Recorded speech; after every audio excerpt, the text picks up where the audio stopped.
Okay, ladies and gentlemen, we'd like to call the meeting of the Rutherford County Benefits and Insurance Committee to order. And the first item on the agenda is to approve the minutes from the last meeting. Do we have a motion on those minutes approval? Dickerson, do you have a second? All right, Mr. Hall. Anyone have any corrections or additions? Everyone in favor of that, then please say aye. Aye. Any opposed? Thank you. You can see that we've got a fairly extensive agenda here. So without objection, we're going to let Ms. Stinson, you have before you copies of the financial statements, the workers' comp and OJI statistics, and the page on the wellness update. We're not going to go through any official presentation of that. I don't think there's anything there, Ms. Stinson, that's noteworthy. It's fairly routine, so without your objection, we're just going to let it be known that you have received those documents. If you have any question, we'll be happy to, I'm sure Ms. Stinson will be happy to answer those questions. I think one thing of note, Ms. Stinson, I did make a note of, on the wellness sheet. Yes, sir. You may address this later probably. Notice on the first thing there on the results of the biometrics, Know Your Numbers campaign. Yes, sir. We had a 98% participation in the last biometric screening. There's about 106 individuals who did not complete the actual screening. So you'll see that on your wellness report there. I think that's a good outcome after a lot of work on a lot of the part of several of you, in fact, to make that happen. Okay, the agenda item number 5 is the HRA fee at MedPoint and Walgreens Retail. Mrs. Stinson. In reviewing past minutes from Insurance Committee, I have found a note from August 28, 2008 that talks about the $50 recommended copay for non-preventative services at CareHere clinics. And it went on to say that prescription services will cost a certain percent at participating pharmacy, and there will be the free generics. The purpose that I understand from the $50 copay for non-wellness at the on-site medical clinics is to help offset some of the costs for the county, because the HRA plan at the time had no premiums attached to it. What we are doing currently is we have began charging premiums for the HRA, and in reviewing what our costs are as we have expanded out into the retail market for the clinics, what I'm seeing is that our clinics are actually in the retail market costing us about $57. So if someone goes to a little clinic or CVS clinic, the cost to the plan is about $57 for that visit. What I don't want to do is to incentivize employees not to utilize the clinic, because there is savings to the county for the utilization of those clinics. Generic medications are free, and that $57 that I just referenced does not include the generic medications. On the 264 fund, it does show you that our current cost for the clinics for the month of February was $36.82 per employee per month. Now, recognizing that we probably had an influx of individuals because of the biometric, you can see that we average about $112 on a more regular basis at our on-site clinics. That includes expanded services as well as the pharmacy. We want to get people into the clinics who do not have primary care providers. That way we can monitor them. We can do comorbidities, complex management where appropriate. And I have a feeling that now that we are charging the premiums, that the intent of the initial $50 is becoming obsolete. And so it's my proposal to the committee that we remove that $50 per visit for non-wellness at the clinic beginning in 2015, so that people will utilize the clinics who participate on the HRA plan. The HRA plan is our lowest trending plan that we have of the 3 options. We want to create every opportunity for people to feel comfortable moving into that plan. It has lower costs for the employee, and it has lower costs for the county. I don't want the $50 to be a gatekeeper to that, and so my recommendation is to remove that fee. Okay, you've heard this presentation. This is new to all of us, I think, so What are your comments and your feedback or your questions? Anybody have any opinions about this? Mrs. Harvey? I just have a question. Is there a reason why we couldn't start that sooner, perhaps this year, rather than wait until 2015? Didn't make it retroactive. I've already checked into that, expecting that question to come up today. Because some people have already used the clinics, they've had it deducted from their HRA. We don't have any way to refund that money.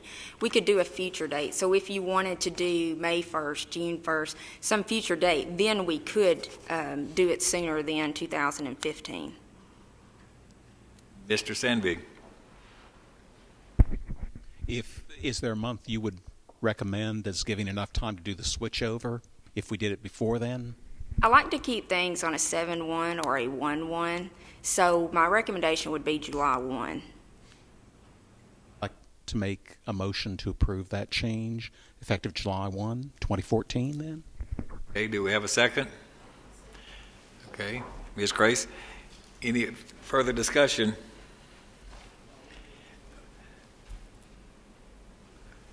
All right, this is just be a continued incentive for people to use the HRA approach and participate and be even healthier.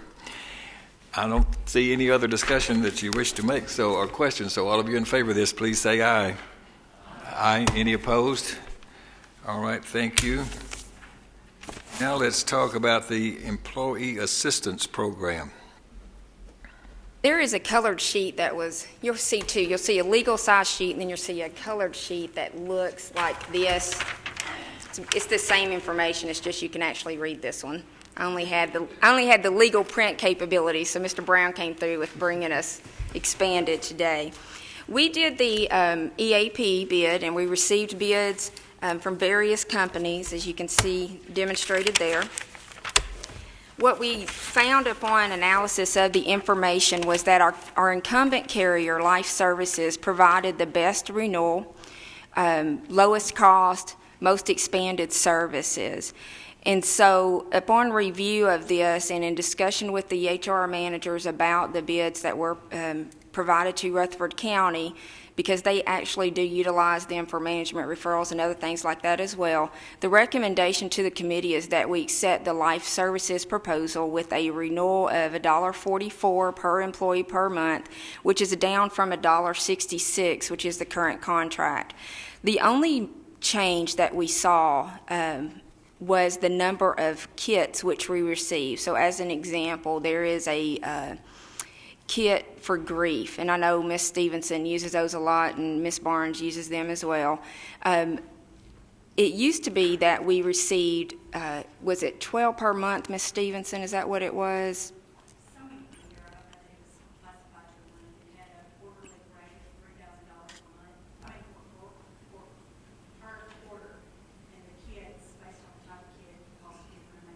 Okay, so $3,000 per quarter, and they have reduced that to $75 per kit, 10 free included annually. When we did the analysis for what the additional cost per kit would be, it still showed that our current incumbent was the actual best offering that we had. I know that Ms. Stevenson and I have talked about perhaps sending out a postcard to individuals who may benefit from one of the kits and get some feedback from them as to whether or not they feel that the kit would be beneficial before we actually incur the expense for them.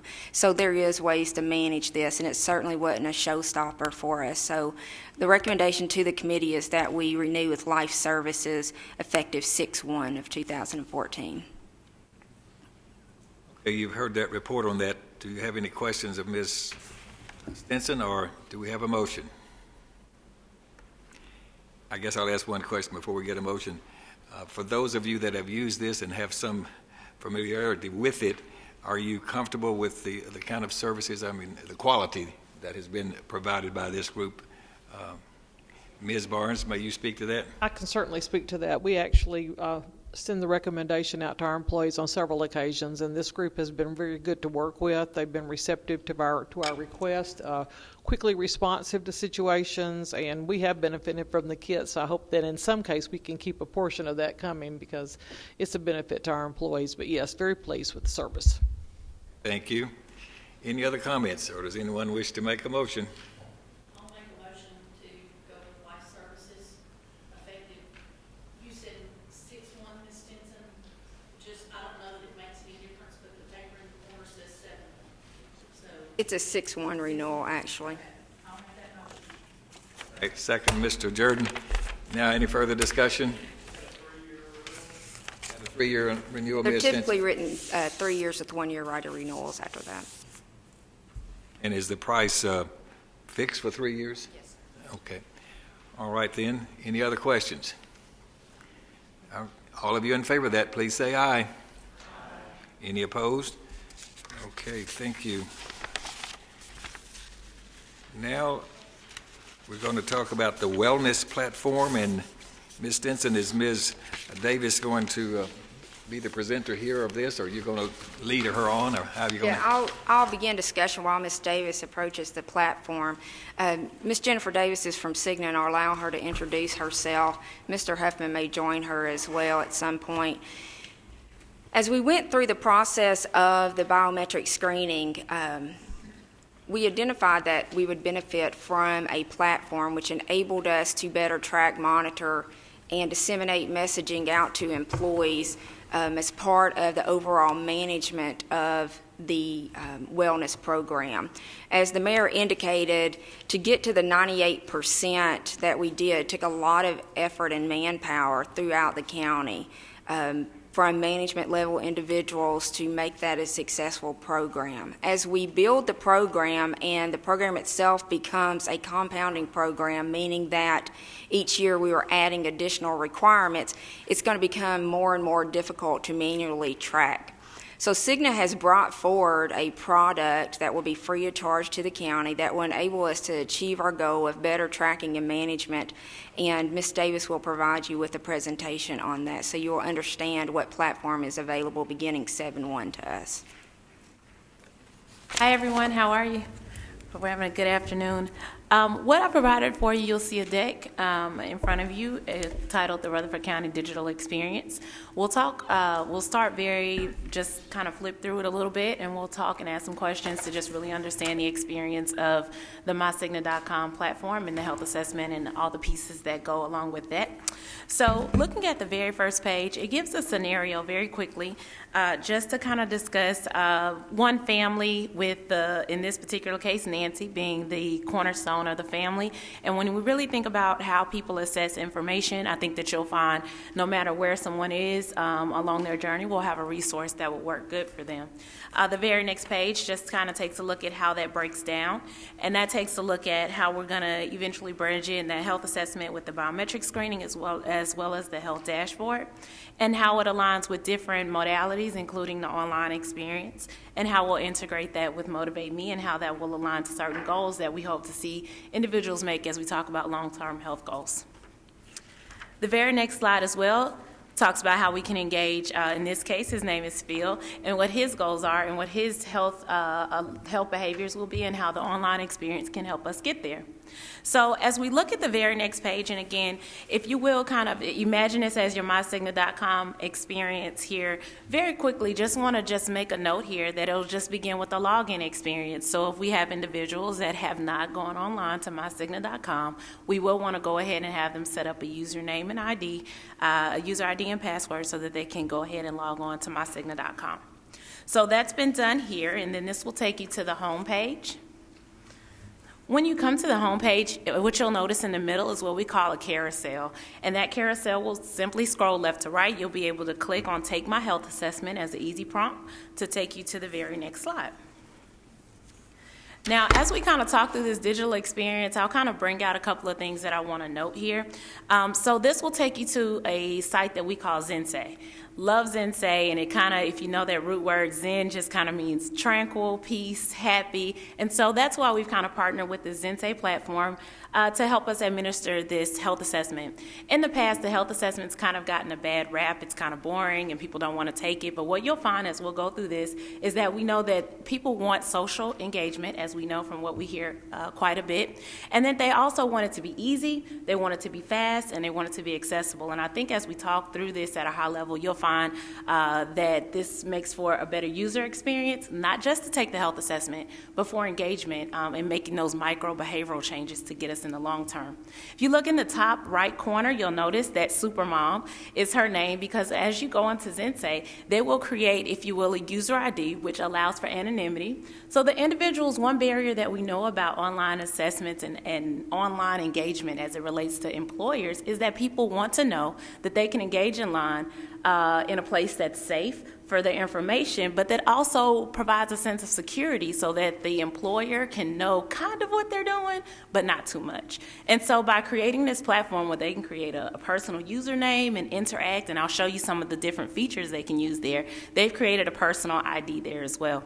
So when they get to the Zensei site, they'll simply click Begin, and it will take them immediately into the health assessment. The health assessment has been tested at about a 5th to 7th grade reading level. You'll notice that the picture graphics make it very easy to navigate. It is only available in English, but however, we do know that the picture graphics tend to navigate very well for most populations. So as you continue to go through the health assessment, they'll easily put in those information and the pages will slide to the left and on to the right. So they'll go out to the left and into the right as they start to answer those questions. So about the first couple of pieces of that, you'll notice that it'll give a little prompt about the coins. And now I want to bring your attention to the top right corner. Individuals will start to get coins as they start to get the health assessment. This is all built into the package, and I'll show you where we can redeem those later on. But as they continue to participate, they're slowly being rewarded for things as they go through, and the health assessment being the first step. Very next slide, this moves into the Your Life. So we want to know, again, lifestyle behaviors. And while claim data is important, we want to know those lifestyle data that help support that. So do they have a supportive health system? And as we look at the next slide, do they know their cholesterol? It'll also ask them not only do you know it, but then if you look at the very next slide, can you enter those numbers? Because we want to know not only do they know, but do they know what those numbers are, which helps support the initiative that I just heard you guys talk about in relationship to your biometric screenings. You'll notice at the top right-hand corner, at this point, this individual has about 95 coins. So as they've continued to complete the health assessment, they've continued to add points as well. So taking a look very closely, you can see that this site, myCigna.com, is mobile ready. And the Zensei platform itself, Zensei as an individual site, is also available on your smartphones. So you don't actually need to even download an app, which is even better if you're trying to save space like me on your iPad, on your iPhone and iPad, etc. All you have to do is go to that site and it's mobile ready. So it's easy for people to do. After they've completed it, they'll get a little nice work, and it'll take them to give them an overview of what they've done. And on the very next slide, they will finally get to the home page. So they've only had to do that health assessment once, and as they continue to log in, this will be their landing page from here on out because they've already completed the health assessment. So just like that, it's done. And then it will give them recommendations. You'll see those recommendations right here. I do tend to talk fast, so if you guys have any okay, no problem. So you'll take a look at the recommendations that's been provided. And very quickly, as we go to the next slide, you'll take a look at the goals that are, and this is just what's been recommended based on that information. So everything from walk 3 miles a day to small things like challenges like eat no meat for 1 day a week or eat breakfast every day. So it really focuses on small micro behaviors that lead to those larger changes in healthy habits. Ms. Davis, before you continue, could you show the slide that you're on to make sure that we are all on the same Yes, ma'am. I page, since there's not apologize. page numbers? Okay, I apologize for that. So we're on our goals page. Okay. So that just gives a picture of the recommended goals. And these goals are while they're behavioral based, all of which some focus on physical activity, and there'll be other ones like the very next slide, which focuses on physical activity and how it integrates with digital devices. So there are 4 types of digital devices that you can see here that will integrate: the Fitbit, the Up by Jawbone, Polar, and Body Media. Okay.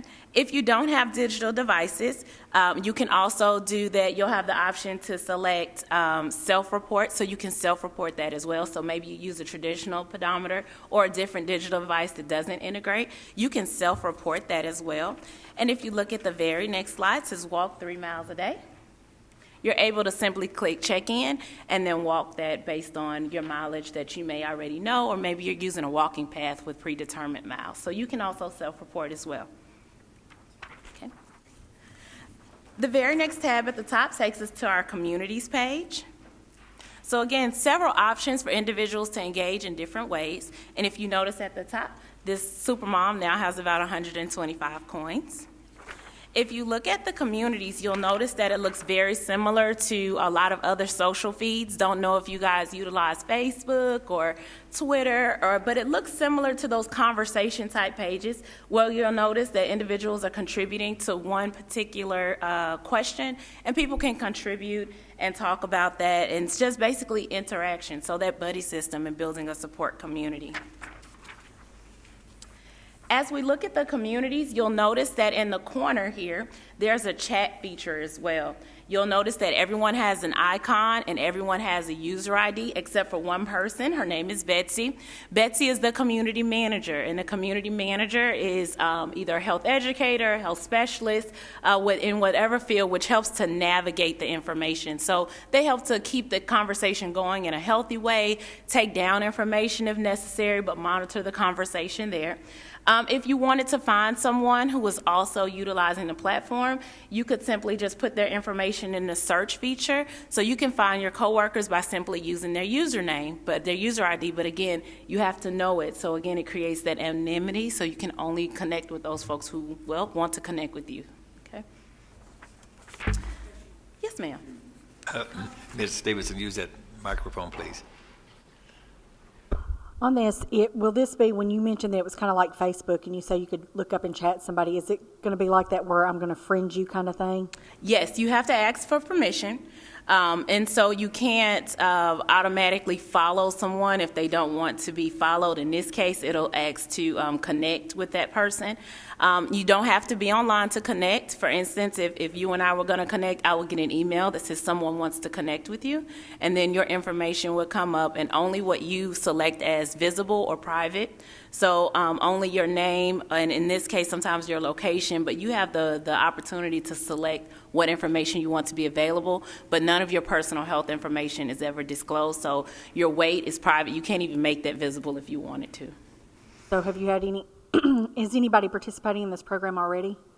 Yes, ma'am. This program actually went live January 1, 2014. It's open to all Cigna employees, and this would be also available, again, to all Cigna members who are on, so not just Cigna employees as well, but Cigna members. So I'm on there if you want to find me. But you can go ahead and log on in there, and so it is up and running and live right now. My last question on this slide is, have you had anybody complain of hurt feelings because somebody else wouldn't accept their friend request? Not to date. I haven't heard many. As a matter of fact, people that you don't want to connect with, it's actually because it's just really getting up and going. Folks haven't really gotten to the connection phase. They're really still trying to find out what things they like and don't like. So I haven't had that issue come up yet. If I could interject, that's one thing too, as we're going along and talking about the coins and this aspect, this is an expandable program.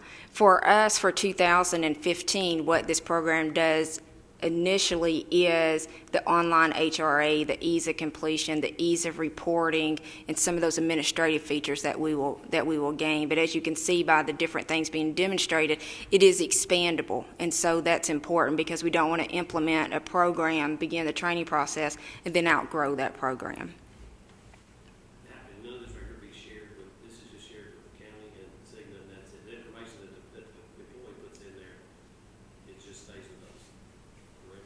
Yes, unless you're participating in things like challenges or goals, so like how many miles you walked, or if you want your little icon to come up with your name. So unless your name was your first and last name, which I suggest you probably wouldn't want to do, they wouldn't know that was you ranked number 23 out of 25 or whatever the case may be.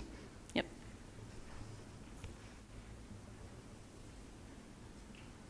Okay. Yes, ma'am. So our employees can go online right now and do some of this or not? It won't be actually turned on or live until 7/1, till it becomes effective. Yes, ma'am.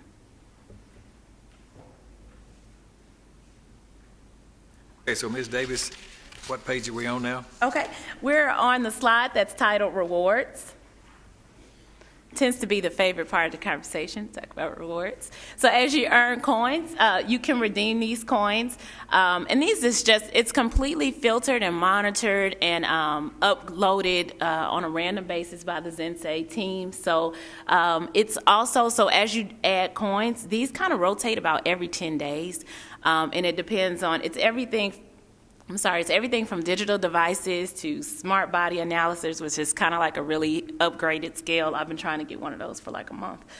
There's a Kindle Paperwhite on there, so all types of fun things that will come up. So as you complete goals, as you participate in communities, if you log in several times, like for instance, if you log in 3 times in a row, you'll get a little note that says, congratulations, keep it up, you're doing a good job, and you'll earn coins for that. So it's, again, it kind of encourages you along the way, and it seems really small, but those coins add up really quick, and so every time these rewards are refreshed, you can simply enter them. It'll ask you to confirm that you want to spend your coins on this reward, and then you'll get a little email confirmation, and those will refresh about every 10 days. Ms. Davis, who pays for those rewards? Those rewards are already covered as standard as a part of administration of the plan, so there's no cost. The sweepstakes, that's right. It's a raffle. So as you earn coins, it is a sweepstakes. It's a type of raffle. So you enter, and you are entered into the pool with all members that are actively on the site. So when you enter the sweepstakes for, we'll just say, for example, the Apple TV is 20 coins. So when you enter that, you lose your 20 coins, whether you get the prize or not. That's correct. Okay. That's correct. You cash them in, you're done. Yep. Davis, if we go way back to the very beginning of this, what I'll call the HRA meat of this thing, there's only a few number of items that you're even asking for here, height and weight and family support and friends and cholesterol, if you know that. And what if you don't know that? And blood pressure, and what if you don't know that? And I'm sure they know how old they are, but there's not much that you're actually getting there. So what if you're not getting the blood pressure information and the cholesterol information? What's going to be the process of getting that? That's an awesome question. So as you, so there are a couple of different ways, and which is really great about the integration of this site. So the couple different ways to get that information. The importance of the HRA is that we want to know, do people know that information? So if you don't have it at that time, you can actually always go back in and re-enter it. By just kind of simply, again, the whole assessment start to finish, and you only see a couple of pieces of each of those major categories. In the piece of the health assessment, you have your information that's demographic, your life, your habits, your health. So all we show in the sample or demo is just one of each of those questions. But I can provide a full question set for you to provide. But anytime you don't know something and you want to go back and add it to that information, at the very top at that drop down next to Supermom, there's a button that will say your profile. You can go in there and it'll say, would you like to update your profile, your health information? And you can just simply go back through and put that information in. Because, for instance, now if I've taken this assessment and I didn't know my cholesterol, maybe I've gained that information since then. So let's say it took me 2 to 3 weeks to get a doctor's appointment. Now I know my doctor's appointment. Maybe I've also changed some lifestyle behaviors in those 2 to 3 weeks. So it could benefit me to go back in and kind of update that. The whole assessment start to finish is about 9 minutes. Yes, well, sorry about that. So as we start to move forward, I'll talk about this. So that's one way, is to update it yourself. The other great part about integration, and I'm going to skip ahead just a little bit in your deck, we have a neat little piece that I definitely love to share with you, and it's called My Health Dashboard. It kind of looks like this. It's probably the second to the last slide. So My Health Dashboard is a site that's available. It's a page on mycigna.com. It's a page on mycigna.com that's available for you.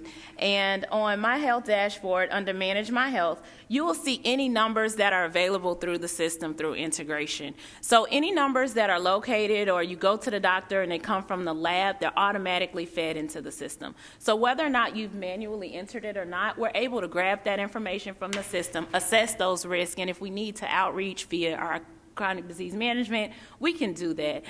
So the health assessment is good from one, so do you know your numbers and do you know your risk? But what the health dashboard does is, even if you didn't actively know that, we have the last or updated system as it's been reported from the lab. And it'll show individuals on a scale of where they rank, from low, good, medium, and then so it kind of will fluctuate based on their lab data.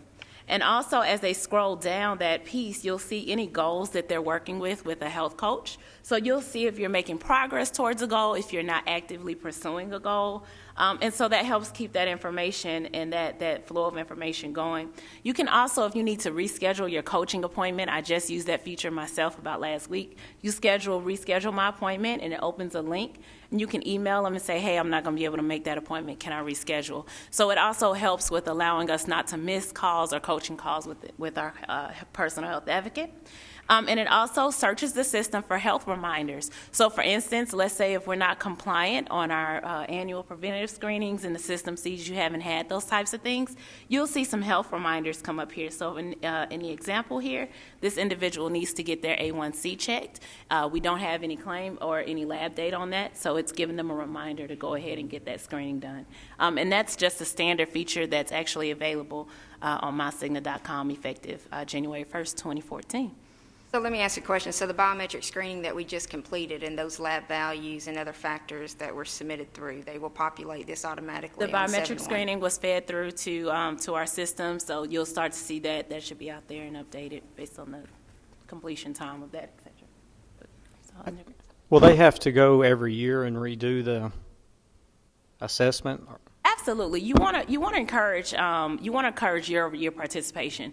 And as you start to look at forecasting out how you want to do that, you want to consider what time of year you want to do that, because you want to take the snapshot at the same time every year so that you create a good baseline and you can actually measure that moving forward. If you keep moving the scale, it's kind of hard to assess the same folks at the same time each year. So absolutely, you want to take it each year because hopefully we're making changes. Any other questions? Questions for Ms. Davis? So, Ms. Stinson, this is a presentation of this system and how it would work. And are we going to go into the next agenda item, which would talk about how we're going to potentially consider using this? Yes, this was the overview. I know we went through it quickly. I want to make sure, though, that there aren't any questions as it pertains to this piece, because it is an important part of the next piece of our presentation. So, okay, Ms. Harvey. I noticed here that there was some type of incentive for $25 for the family as a reward. Can you speak on that? Absolutely. Let me speak through the demo. First, let me give my little disclaimer very first. At this particular part, really just about capabilities, and so that's what, if I want to know how I'm doing on time, pardon my time check. Okay, so if you take a look at your Motivate Me slide, is where it kind of looks like this. There's a red apple here.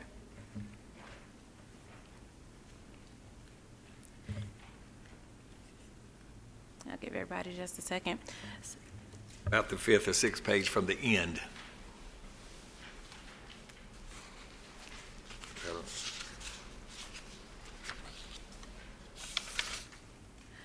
So when you're on your mycigna.com page, so now we're back at our mycigna.com landing page, under, again, Manage My Health. So all the things that we've talked about today will essentially be all under or located the Manage My Health tab. So if a person, for instance, going back to the health assessment, if they did not use that carousel, they could also click on MyCigna on the Manage My Health tab, and they would see incentive rewards here. They would see Take My Health Assessment here. They would see Health Dashboard here. One-stop shop here under that Manage My Health tab. So as they can also any information considering, I guess your next piece is to talk about what type of program in order to get folks to go out and take it. We can customize that and we can add some pieces. So what you'll see here is just kind of really standard and some information, but understand as you discuss and work through that, there's several pieces that we can customize to it. So it makes it really easy. Your red arrows show you where it makes it easy for an individual to find the information, several points of information here. It will also be scrolling on the primary carousel. It will scroll on the secondary carousel, again under Manage My Health, and in the static piece at the bottom, so that piece stays. So about 4 points of information. People will be able to find details about whatever program is in place specific to what Rutherford County puts in place. So after they click on that, it will take them to what's called an overview page. Overview page is simply made up of 3 real basic components. It will put whatever maximum reward is available, and it will also have a bar graph there for our graphic visual learners who really need to kind of see where they are and where they stand. You can see any family information with the drop down, so we can see both the primary user and any spouses they may have on the plan, should we choose to do so. It would have, and then just very easy 1, 2, 3, how to get started, start earning rewards. So it's all one page. It'll just scroll down on the page, so there's not a lot of clicks there unless they need more information. And on the very next page, it would just simply say goals. So they would then click on goals, and they will just have some information there. What you'll see in the header, startup goals, this information is all going to be customizable, so we'll get some language there and improve whatever makes it easiest for employees to understand what those steps are. You can also customize the main body of the paragraph here. If the goal is not met, it'll simply give that icon that you see here, caution, please complete. If it is complete, you see a green check mark that says this goal is complete. And then the graph and the information we saw on the first page will then update. We can add everything from FAQs that are specific. We can add alerts in red. There are a couple things that we want to make sure that we, to pay attention to. Like, for instance, you get a hyperlink here. So, for instance, I go out here and it says, I see my caution says, man, I didn't get that reward or whatever is in place. I need to go ahead and complete my health assessment. I can click on that live link, and it'll take me right out to Zente, where we just came from, to take my health assessment. So again, several prompts to leave folks where they need to be. Again, we can add several very specific information under the related links. Under need help, we have some IT contacts. So for instance, their question is really, maybe they're having some IT issues with their computer at home. It's not working. It's fine. We have some information there. You have the support of your Cigna team. So when they call the Cigna number and ask information about this, personal health advocates and coaches are able to say, hey, did you know there was an incentive or a reward, or your company offers this if you go ahead and do this? So you're able to get that support. So again, lead folks where they need to be. So they'll see some information there. From the related links tab, so we can add personal FAQs, and then you can also, and basically it's pretty customizable from that standpoint. So you can add some supplemental information there as well. And it is accessible via mobile, mycigna.com app on the Motivate Me piece. So any incentive information can be found on your mobile app or the mobile site. Sorry. Ms. Hickerson. I have a simple question. If I don't have a smartphone and if I don't have a computer, how does this help me? That's a great question. We get that a lot, especially with municipalities. We have a segment of the population that has that kind of fear to overcome that barrier of using, either they don't have a smartphone or they don't have computers in their job role. We're often able to work very closely with the team to either have someone on site. So for instance, we find that there may be a receptionist or a gatekeeper, or that person who really works with that field team to help them and support them. So we try to train and support folks to be able to help people who may not have that accessible. But this is not available in a paper version. You're not required to have an email. There are some benefits to that.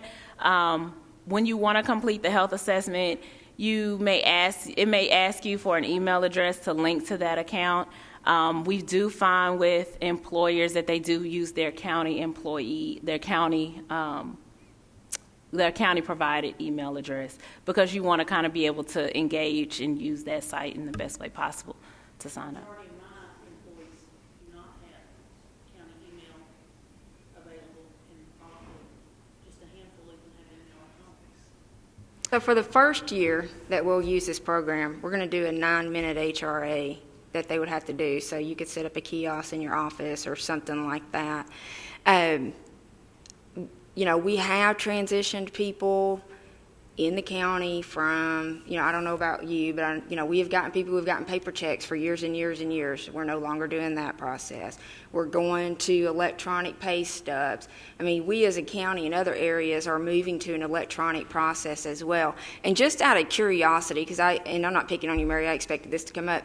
Can I see by show of hands who all, audience included, in this room has a smartphone? Who all has an iPhone, a Droid, or some type of smartphone? So we have just a couple of people out of, 25 of us that don't have a smartphone. Majority of people have it, or their daughter has it, or someone has it, or they have a daughter who can help them use it, or you know, something like that. So I don't want that to be, you know, something that stops this, because this, you know, we've got to get here in order to make wellness a program that is sustainable in the county. We just can't do it as manually as we did this last time. Mr. Sandvig. I agree, Melissa. We don't want this to stop it, but one of the things we've encountered at the school system, there are still parts of the county where a dial-up is the best you can get. I understand. I just heard about Eagleville the other day. I think that's one area that struggles with that. So I do understand that. You know, we could make a kiosk available in our office. I mean, there would be options. I'm sure they could come to the central office. It's just that we're going to have to make sure that they understand that, you know, there's those options available to them. So to say you don't have a computer is not a, you know, hall pass. There's going to be somewhere you can go. Grace.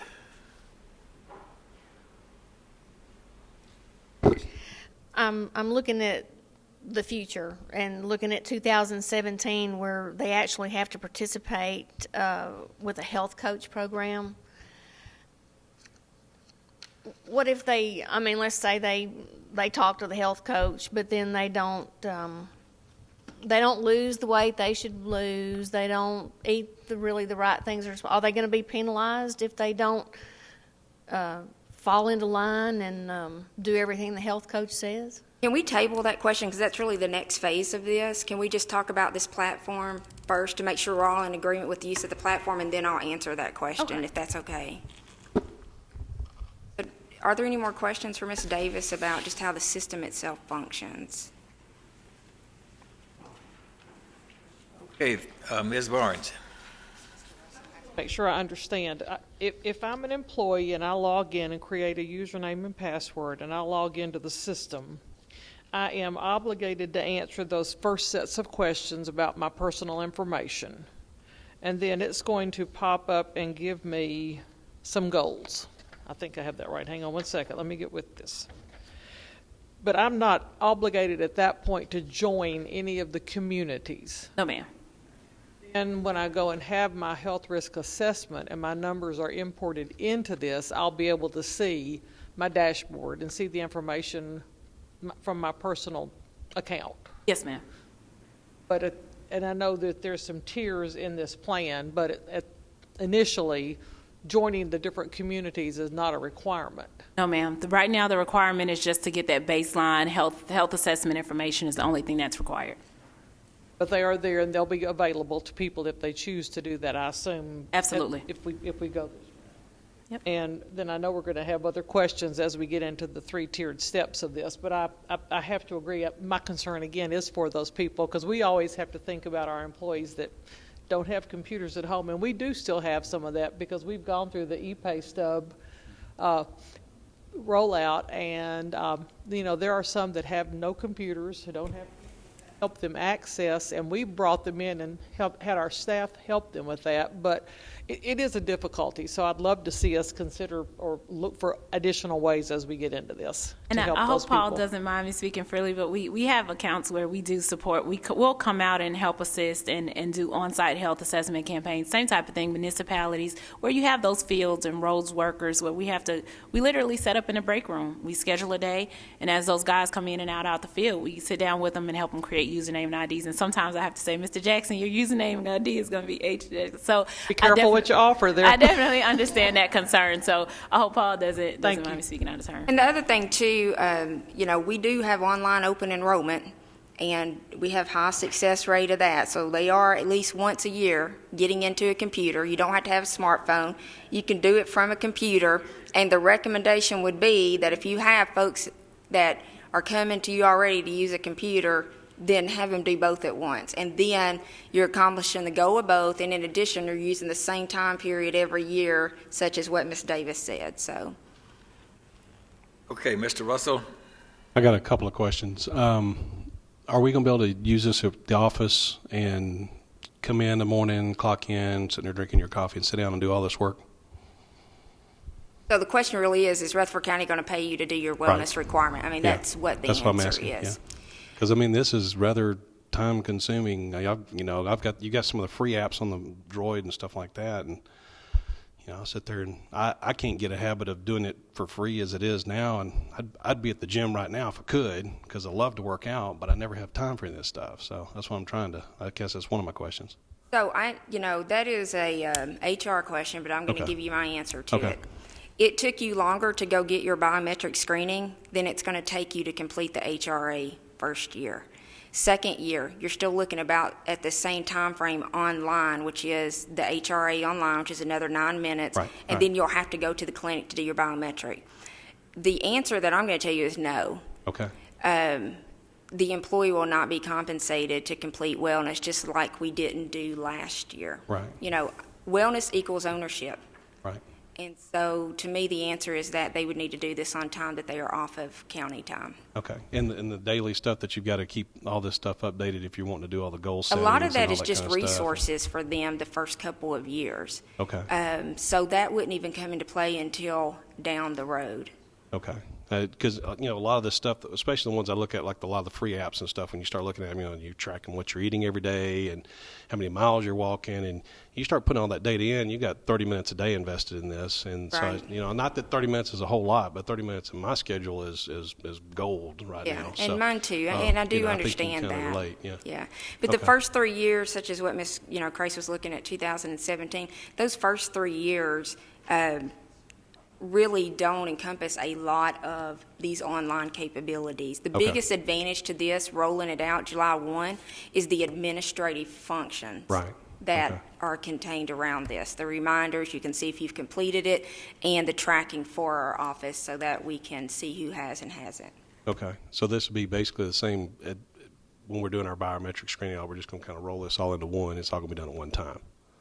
Kind of what you're looking at doing is, so when we go through the biometric screening process and everybody's trying to get all that done, then they got to have this done to get the biometric stuff loaded in as well. And so this will kind of all be at one time, be a big push for when we do for the biometric screening push, right? Correct, right, yeah. And you'll see in the next conversation that we have, I mean, it's still a very expanded period of time in which they have to get it I hope so. completed. Yeah, no, you're fine, I'm just Okay. answering your question. And then the other question I had is, who's looking at all the data? Who gets all the data? That's a great question. So the data, we get data questions a lot. People want to know where my information is going. The information that we utilize here, we partner with a company called Audex, and at the very bottom of each page, let me see if I have that here. Actually, if you look at any of the Zensei slides, you'll notice at the very bottom it has some information where they can also link out to the HIPAA information. Just to any one of the Zensei slides, demo screenshot type slides, you'll notice at the very bottom there's some information there about HIPAA. So importance and privacy information is very important. So using a health assessment, they definitely can feel that their information is private as well. Of course, mycigna.com, the information is private, and when it comes to the data itself, all data is reported back in an aggregate to your employer, so the employer doesn't have specific information, and that's specific to your medical information as well. And the only way it can be broken down is same thing like your medical structure, so I'm assuming if they have structure broken out by departments, it doesn't get any more micro than that. So your information is, as Cigna is your medical provider and your wellness provider, we have the information aggregate as a whole, unless you are engaged with a personal health coach, and then that's one-on-one and individual and private to those individuals that are speaking with that, but never to your employer. As far as reporting, all your employer knows is, did you take it? So they get a yes or no. They literally get completion. They don't have any information about what they have, and it's only accessible to the individuals who have access to your eligibility site. So whoever it is that enters who's on and off of the plan are the same people who receive the reports, because that's all linked into one Cigna system. So those folks only have completion. They don't have any details. They don't have any lifestyle information. As a matter of fact, you only show up on that report if you have it. So if you did not do it, you're not on that report. So they have very limited information. Well, I guess the question I have is the system as designed. Say you're going through the lifestyle section, because like the one that's here, that I have a great network, I got friends, I feel lonely, not sure. And in the field that we're in, we got guys carrying guns. So if they're feeling lonely, and I don't know if this thing even asks you if you carry firearms at home and stuff like that, but I don't know if that data gets reported out to somebody or not, because if it could be if somebody's having problems at home, we might need to know something about that. But at the same time, there's also all kinds of, like the Second Amendment thing, where I didn't know if that information was going to be disclosed out to the government or the general public or what. So. Right. Information is really assessed back to Cigna, and I'm going to flow down to the personal health coach, from Cigna to the personal health coach through our trend management system about lifestyle risk.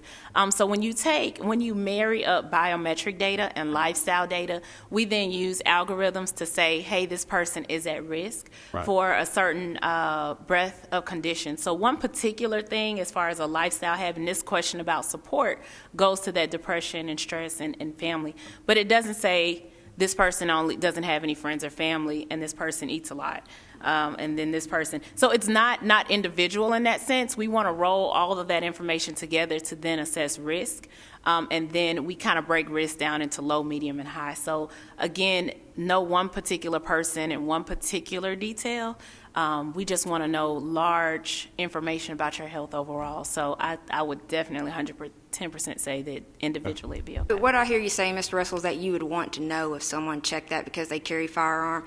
I get, because of HIPAA and other things, we wouldn't be able to release that back to you all. However you determine that now would still be the way that you would have to determine that then. Mr. Hall. I think that's where I was asking earlier about who all gets to see it stuff. And I just think that as an employee, the information you put on there, and it's amazing what people put on Facebook, but this stuff here, if a supervisor or something at the highway department sees something about an employee that she's got or something like that would could be held negatively towards her as far as promotions or anything like that, or at the county education department. I mean, nobody would have access to any of that right there to where they could make any kind of decision based on any information in there. No, and as Ms. Davis said, really the only thing that you would ever see would be on that social network site. If I went out and made my username Melissa Stinson, and then I posted, eat brown rice and black beans for lunch, it's filling and nutritious, then you would see that. But you're not going to see any PHI. Ms. Stevenson? And as we go forward, talking about those individuals who don't have computer access at home or at the office, and we're setting up kiosks, we need to be mindful that they're the ones completing their information and that we're not viewing that also. So I don't need to sit with Mary and complete her HRA online to do it. Therefore, having that information, we need to make sure that we let everybody know that they don't sit down with somebody and do it with them. Right? We normally, once we get somebody through the registration process, And they answer the first question like, which door would you go into, I think is how it asks. Once they click that and they see that page slide off to the next, we usually say, let me know if you need any help, and then we can walk away. And literally sometimes we're so busy that it actually works out best for them to really, and a part of this process is really just teaching self-efficacy. Like, you own your health and take advantage. So we really don't want to sit down and hold their hands too much, because we want them to own it and own their information. So absolutely, we kind of get them started and step away. Questions of Ms. Davis? Okay, then, thank you. That was very well presented, and we'll go into further discussion on the future wellness proposal and the associated fees thereof. So if you continue on to the sheet, there is a sheet outlining the next 3 years. And to answer your question, Ms. Crace, for 2017, you will see there that this is a compounding program. So beginning in 2015, between September 1 and November the 30th, they have to go online and complete the HRA, the 9-minute online test, to avoid the fee, which would begin January 2000. I was not very good on my years here, I apologize. 2016. In 2016, they would complete the HRA, and they would have to complete a biometric screening, just like we just did, between January 1 and November the 15th.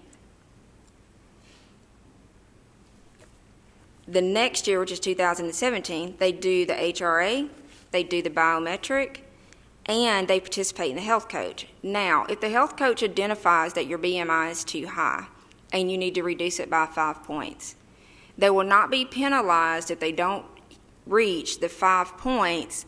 They will only be penalized if the health coach calls and says, you know, I'm Cigna, I'm here, I'm your health coach, we've identified you have an elevated, you know, whatever, which is what we're calling about, and they say, don't call me again, I'm not doing this. And they refuse to participate. At that point, they've not met one of the 3 qualifications that you have to have for 2017.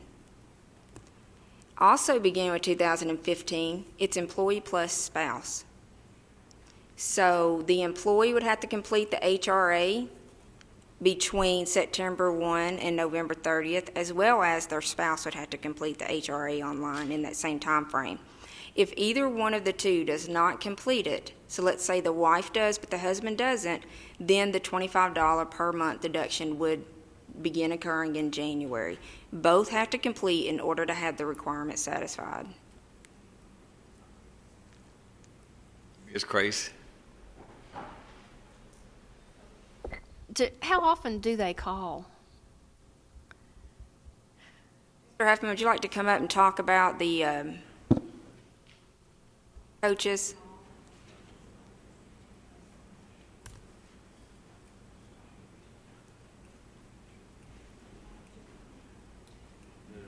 Question, how often do they call? How often do they call a Okay, participant?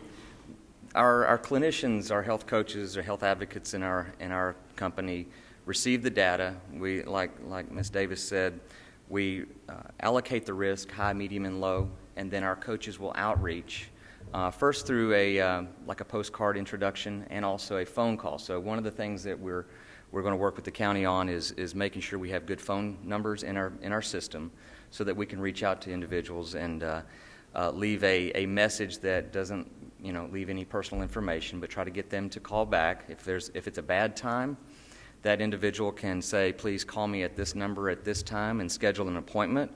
But we will make, I think, 3 outreach calls with no answer before we start to drop off and delay the next call until a later time. So we want to engage. We will leave a message, but it won't say why we're calling. We'll say your health coach from Cigna is calling.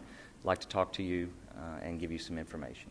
So once they do make that contact, Mr. Huffman, how frequent will they call after that? Does it depend on the purpose of the initial call? Will it depend on when their next doctor's appointment is? What will be the determination? It will be tailored. They will discuss it between the coach and the individual.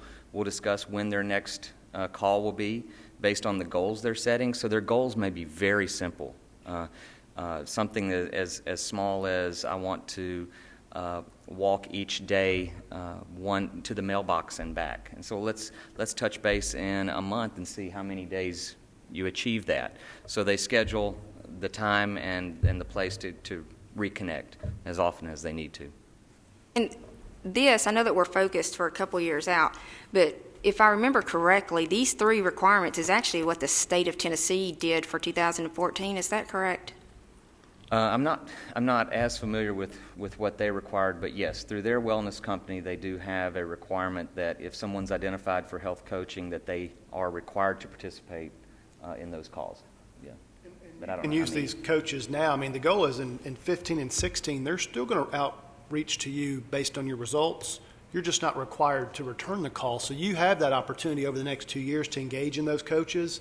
It's not until that 3rd year that they're going to be required to do something there. So, I mean, over the next 3 years, it's all about education. Our goal of doing it this way was to get them used to the system first, get them used to the coaching, and then by the year 3, we change this. I mean, we're jumping ahead to year 3, but it's going to be a 3-year communication strategy to get them to when we're at that point.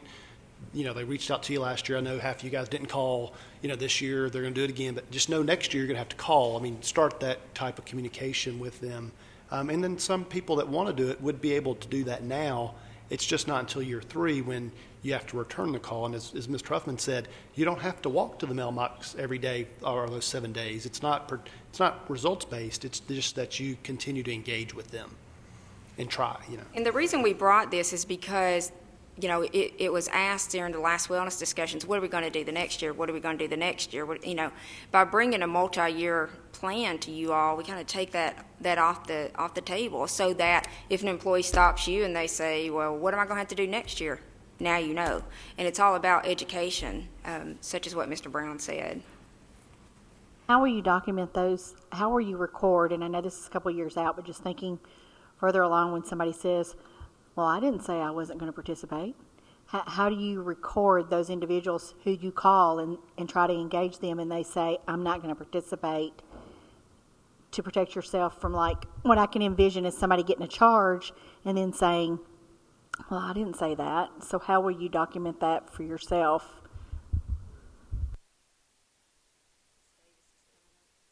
That one.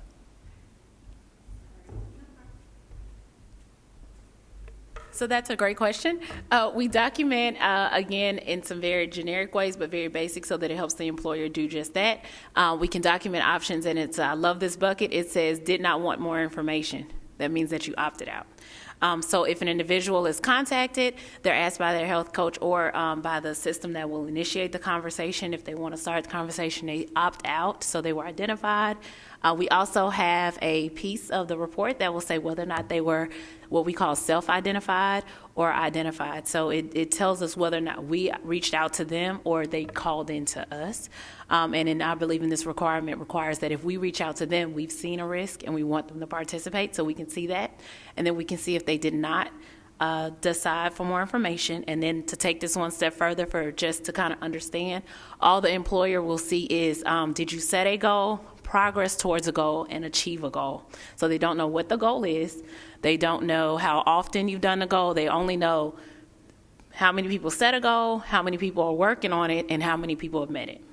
That's So, it. Ms. Davis, I think to better address Ms. Stevenson's question is, if you all say that you contacted Melissa Stinson on March the 8th, and I say, no, you didn't, then you have something internal that you can go back and pull a call log to show that there was an actual outbound call to the phone number assigned to Ms. Stinson on March the 8th. Is that correct? Absolutely. I mean, we don't want to have to do it, but if we can definitely do it, we reach out to that team.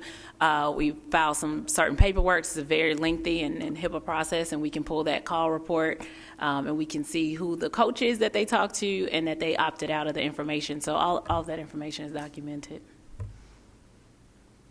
Okay, thank you very much then. I think that answered that question. Okay, so Melissa. I've got a question for Ms. Stinson. Mr. Jordan, excuse me. I was reading here about each one and the $25 per month wellness fee, and I know we've had discussions in the past about instead of having a wellness fee, raising the level and have a $25 wellness credit or discount, and that kind of markets that a little bit more you know, you don't have to do this, but you can save $25 by doing this, instead of saying, if you don't do it, we're going to charge you $25. It gets us to the same place, but it just sounds a whole lot better. And I remember having that discussion last year in the budget committee at the commission level, and I would think we ought to look into that at least, because it just raised the whole scale to $25 and let them be able to go for a savings instead of threatening them and say, if you don't do it, we're going to charge you. So that just sounds better to me. There was you know, as most of y'all know, I was out for a couple of months, and there was a team developed to manage this process while I was out. And there was a meeting in February with that particular team, and this particular discussion came up, and I was present in that discussion. And the consensus of that group, which consisted of the finance directors, the HR directors, and other individuals, was that what you're saying is a carrot approach, which is where you take off, and a stick approach is where you add to. Is that the stick approach is more palatable at this point because they're already used to it. We've already implemented that approach, and the consensus was that that is the same approach that we'll continue to use for future years. So I would defer to some of these other individuals that have participated in those conversations to comment. And I agree. Up front, I wish we had had the time to go with the carrot approach, but we didn't. But my big concern was, year before last, we had a 20% increase in January. Last year, a 24%. If you add 25 to the rate and the other $25, and Board of Ed 30 and a bit, the percentage increase and the way that would be viewed, that the employees would be absorbing, even if they could get it back, was my concern.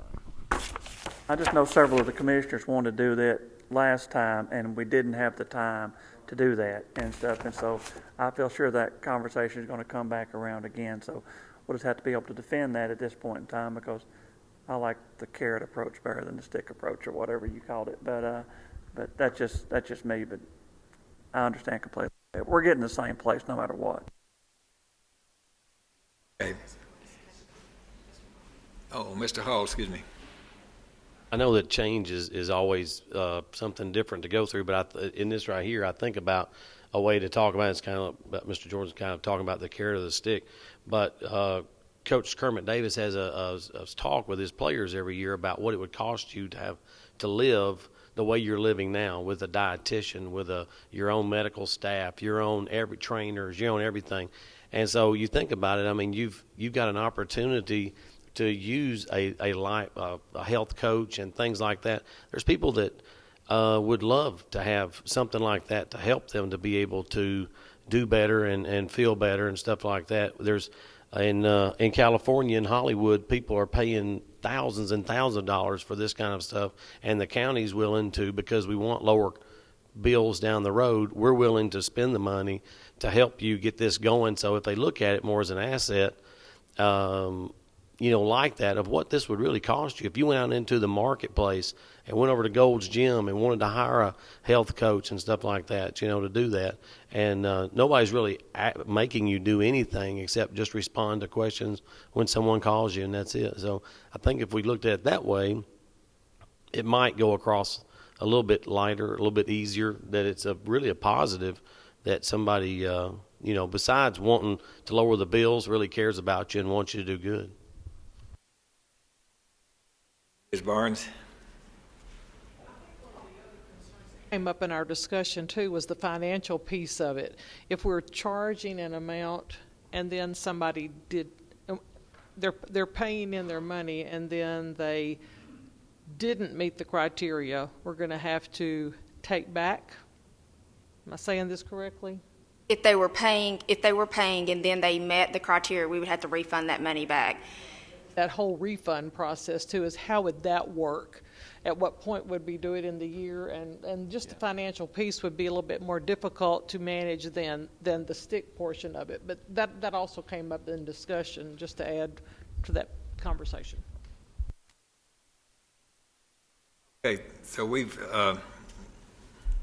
Ms. Stinson has presented the plan with the next 3 years and how every year we add one more component to this plan. So what are you suggesting we need to do today, Ms. Stinson? Actually approve this recommendation? It was brought to the floor for a recommendation and a vote on the recommendation. And again, I want to emphasize it's employee plus spouse. It takes both to participate to complete the requirement. So if the wife completes it but the husband doesn't, it doesn't reduce your fee to $12.50. It's an all or nothing. Both complete, you avoid the penalty. One of the two or both do not complete, then the penalty applies.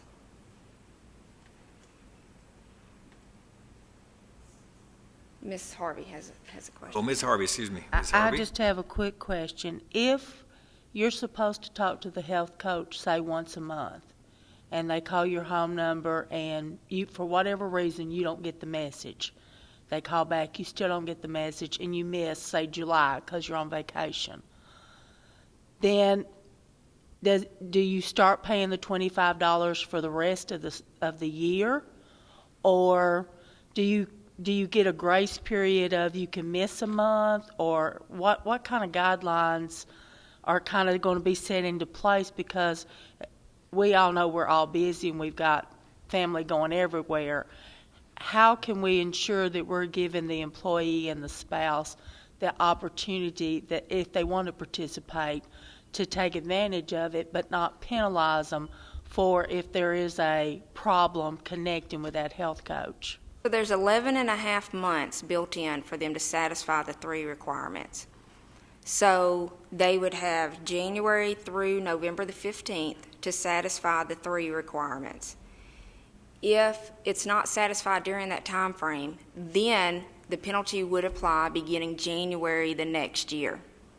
Okay? So the approach that you described is the penalty begins or is removed upon completion. That's a different approach.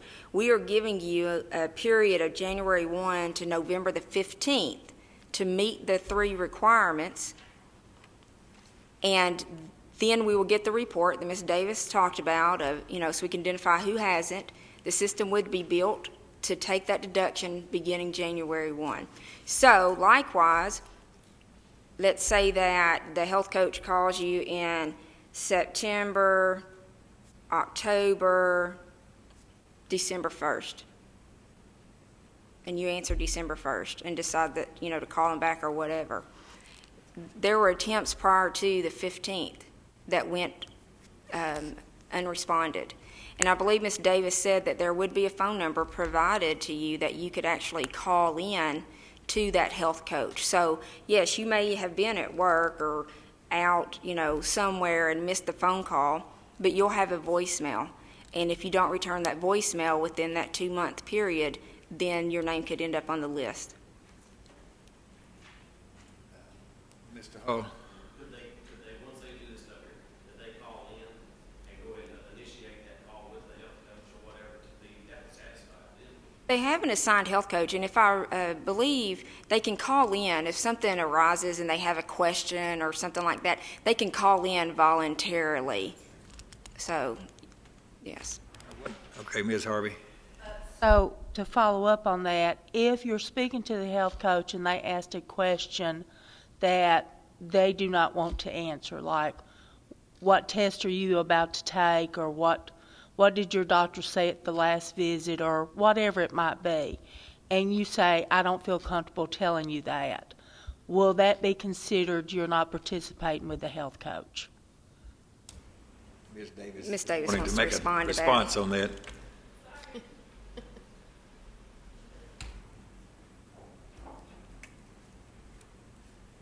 So that's a great question. So what's very important here is that we want individuals to make the changes in a way that they want to make changes. So we're not going to make anybody, or that conversation with any professional health advocate in whatever area is not going to pursue a line of discussion that the member doesn't want to discussed. So what's important to keep in mind here is that these are going to be shared goals. So the health advocate is not giving the member the goal. The member is working with the health advocate and the health coach to talk to them and with them at the level that they want and that they're ready to make changes. So it's very strategy theory based. So we know from behavioral theory basics, you can't make anybody do anything they don't want to do. And so we want to encourage that individual to make those changes where they are. And what I love about the program, and I have to take off my Cigna hat and put on my health educator hat here.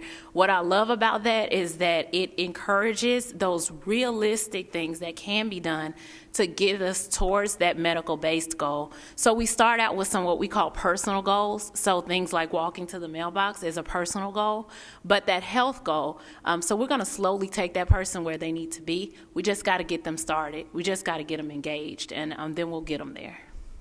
So having people say, I don't want to talk about it, is perfectly okay, because the conversation really starts with, so here's some information, what's going on with you, and when we guide as educators, we let people take the lead. And people will have different needs for the health coaches based on what their own support system is, their own, how savvy they are about managing their own health care. But then you have people who will talk to the health coach, and the health coach will say, hey, I see that you haven't had your glaucoma screening.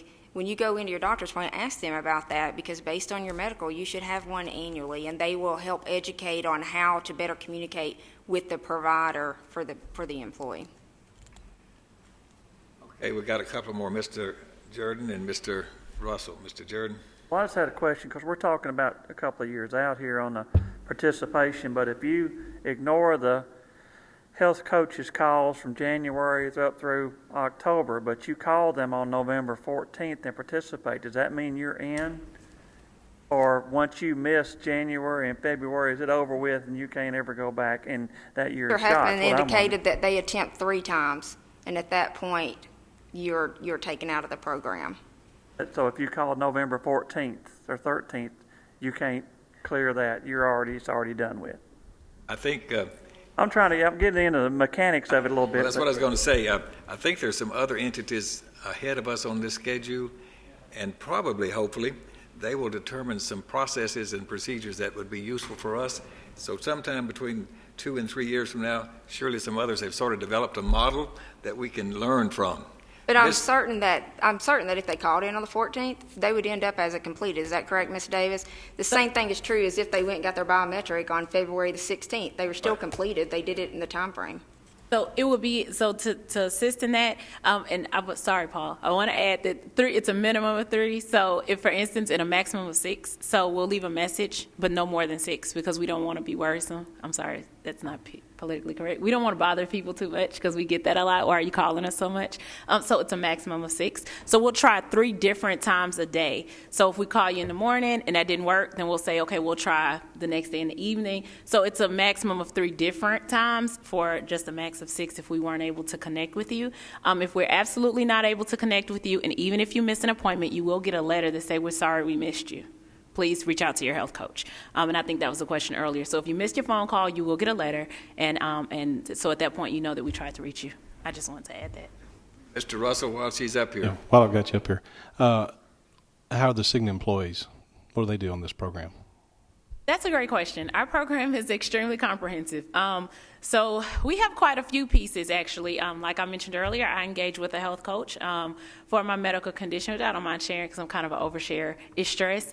And can you imagine, right? And so basically, so what ends up happening is if you want to engage, we have a high deductible plan. Can I our Cigna plan specifically? We have a high deductible plan, and if I want to earn my money for my high deductible plan, which I would love to do, I have to engage with my health coach. I was identified, and so when my coach reached out to me, I worked with her on some goals that she sets, and we kind of work on some things. And then if I just recently missed the call because I had a conflict with a client meeting, that's when I reached out and sent that email and said, hey, I'm not going to be able to make that call. I worked with the personal health team, so not my particular advocate, because she she is clinical, so she doesn't schedule appointments. You have a health team member who kind of says, hey, let me look at her. I call back. She said, you know what, she's on another call, and she's booked through the rest of the day. Let me work with you on see when our next available. Email works best for me. I'm also a texter, so if you have an information on file, they'll ask you, do you want to receive text reminders about your call? So you get a reminder that your call is coming. About 2 to 3 days out, you'll get a call that says, this is your personal health team. We just want to remind you have a call scheduled on this day and time. I'm a text. I rather do text, so I get a text that says, reminder, you have a call scheduled coming up. And I was like, oh, I can't do that. I got a client meeting, and I just emailed them back, say, hey, can we reschedule? So Who sets the standards for who has to see a health coach and who doesn't? Again, that's all algorithm-based, trends, management, lifestyle risk. We take everything from your data to your lifestyle risk. We put that all together. I'm not a computer scientist, Right. but I love our algorithms. We're able to assess those risks. And then we want to reach folks that are in that high-risk range first. Again, anybody can always opt in, so we're not going to turn anybody away, right, because we definitely want to prevent a claim is our ultimate goal. So high-risk individuals are outreach. Because I'm one of the guys that's got like borderline high blood pressure, but I'm not in that category yet. So am I going to be one of those people that's going to be, oh, you've got to call them. If you don't, you're in big trouble, I don't know that specifically, so I don't want to say yes or That's no. what I'm saying. Who's setting the standards? So on that, it goes in, it talks about a little bit about so the health assessment plays a huge piece in that because based on the schedule that's set for you, it's going to really depend on that trend over time. So you may find that individuals may be outreached after this initial campaign, but by the time you get to year 3, hopefully those folks have made some changes that they're no longer outreached anymore. So that's definitely a revolving door. People can move from self-managed to managed, and they can hopefully move from managed to self-managed. And individuals who need assistance, we have other things available. We're actually really excited about an email campaign. So if you want to put an email on file, we can just send you email reminders about things so if you're healthy and you just want extra support, if you want to opt into that, and we're also looking at a postcard campaign, which I'm really excited about, just trying to engage folks in different ways that they receive information. Yeah, because like what I run into for me is I've got a nice gym there at the office. It's 100 feet from my office door, and I can't find time to get down there and even hit the treadmill for 30 minutes a day, it's sad, but that's true. And so that's why I'm wondering is who's going to set the standards on that, and who's going to have to hit it and who's not. And for me, it'd be like, okay, well, if I just pay $250 a year, I can live any lifestyle I want and not worry about it. So Which it would would not be offset any Cigna. kind of cost that we're going to have for. It would be Cigna, and it's actually going to go to the $300 that was originally, because it's $25 a month. Right. That was really passed. So we spent a lot of time, talking about 2017. I'd like to, just so that I better understand this, you can go ahead, Ms. Davis. Does anybody have anything for Thank Ms. you for your Davis? time. Are we comfortable with 2000? Let's back up a few years. Are we comfortable with 2015? HRA, 2 months, employee plus spouse. Just a moment. Where are you going with this, Ms. Denson? I'm just trying to see if there's any questions or anything like that. I know that you will take the vote on this. I'm just trying to bring us back to, let's talk about next year. Do we have The only questions? thing we've really had any real numerous questions about is what we're going to do in 2017. Right, and so I want to make sure we aren't just so focused on that we're overlooking the other 2 years, which are obviously going to arrive much sooner and are the platform, the jumping off point into this. Okay, so just for clarification, on 2015, we've got the dates there, and we're talking about the health risk assessment that's on the computer. Correct. That computer program, that digital experience. Yes, that's correct. So there won't be any blood work that will be required. That is all correct. But then the next year on 2016, with the biometric screening, what blood work has to be completed in that biometric screening? It will be the same blood panel that we just had as of right now. Now, if wellness research and study shows that there's an additional test we need to add, then we will adopt those guidelines based on that type of information. Okay. Now, one other thing, nobody has asked this question. How much is this going to cost Rutherford County, Ms. Stinson? To do this To put particular this test? system in place and use this HRA assessment, et cetera? Nothing. It's part of our administrative agreement. Now, Mr. Russell just asked a question, which is, are we going to require this of retirees? That is up for discussion. The reason we didn't do it is because it's a payroll function. They're not on payroll. So do we want to have a stick approach with employees and a carrot approach with retirees? Let's stay on the employees first. Who did we require the biometric screenings for this time? We only. So let's stay on that issue now, and you can bring the other up under a separate agenda item. All right, Ms. Hickerson has something in mind. What I have in mind is just to make a motion to adopt what was handed out for 215, 216, and 217 as presented, because we've adopted and done things before, and because of rules or something, we've had to go back and change. And 217 is 3 years out. So if we adopt this whole concept, like you had said earlier, we have something to tell the employees, and then we can tweak it as we know more, and other municipalities or Cigna itself, since they've started doing it, can give us better ideas of all the little smaller questions we've had around of who's going to do this and the small part. So I make a motion that we adopt this as you have presented it and go further. Have a second. All of these people on the front row here.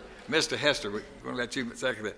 With one note, the last date on your page, January of 2016, is supposed to be 2017. Is that correct, Ms. Actually, it should be 2018. I said I had a problem with my numbers. Oh, I'm So sorry. on number 1, the 2015 requirement would become effective in January 2016.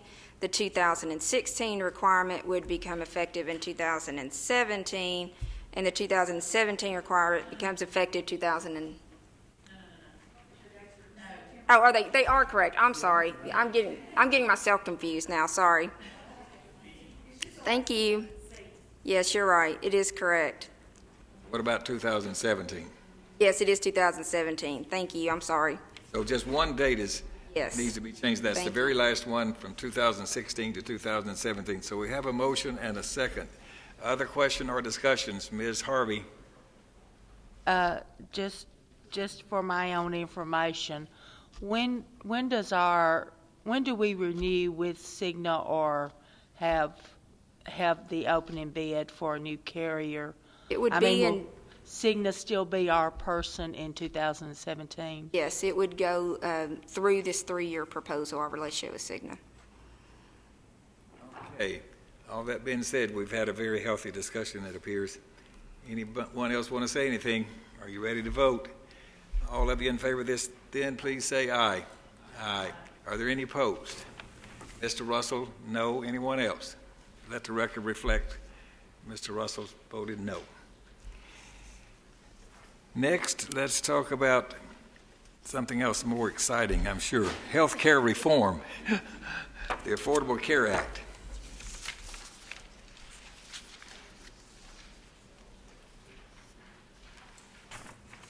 Yeah, so number 9 on our agenda is really talking about, like I said, healthcare reform. As we go into this year's renewal, co-pays now have to be included as part of the out-of-pocket maximum. So it's a richer benefit mainly on our plan, our traditional PPO plans. Before, we would say in an enrollment meeting, you have to meet your deductible. Once you meet your deductible, or you're out of pocket, everything's covered 100% with the exclusion of your co-pays. So even though you may have met your out-of-pocket maximum, you'd still have to pay office visit co-pays or pharmacy co-pays, things like that. Well, healthcare reform says now that every plan has to have a plan maximum. And so an employee needs to know what their true maximum would be in a year. And so what we had to do here now, effective this coming renewal, is you'll have a richer plan, and that co-pays will go towards the out-of-pocket. And then once that out-of-pocket is met, then that employee would be covered at 100% for those services. And so one thing that we looked at here, I guess that's the plan change as far as we'll be looking at this year. And then as that looks at it as well, is the vision is currently part of the medical plan. And so what we're looking at doing is separating the medical and the vision so that the vision plan has copays as well for eye exams and things like that. It will be now offered separately. So employees will have the opportunity to enroll in medical if they want to enroll in medical, or vision if they want to enroll in vision, but those vision copays now would not roll up under the out-of-pocket maximum. So with healthcare reform, we're having to separate those plans, and that's the motion here, is to essentially separate the medical from the vision and then offer the vision on a standalone basis. So the vision is already built in as part of the premium today. What this does is a couple of things. One is it carves it out, so now it's its own freestanding premium. And then it is an optional benefit. And by carving it out, as Mr. Brown said, any out-of-pocket cost for the employee doesn't roll up to those out-of-pocket limits built inside of the medical plan. What other companies are doing is they're carving out what they can. So if their vision is tied in, they're carving that out to not have those copays contribute towards the annual out-of-pocket any longer. The other thing that they're doing to recognize this change under healthcare reform is they are raising the limits. So whereas now it may be $1,000 annual out-of-pocket for the employee, they may take that to $2,000 in recognition that these other things which haven't previously fed that annual out-of-pocket are now feeding into that. What we are proposing for 2015 is let's just start with carving out the vision benefit and making it freestanding.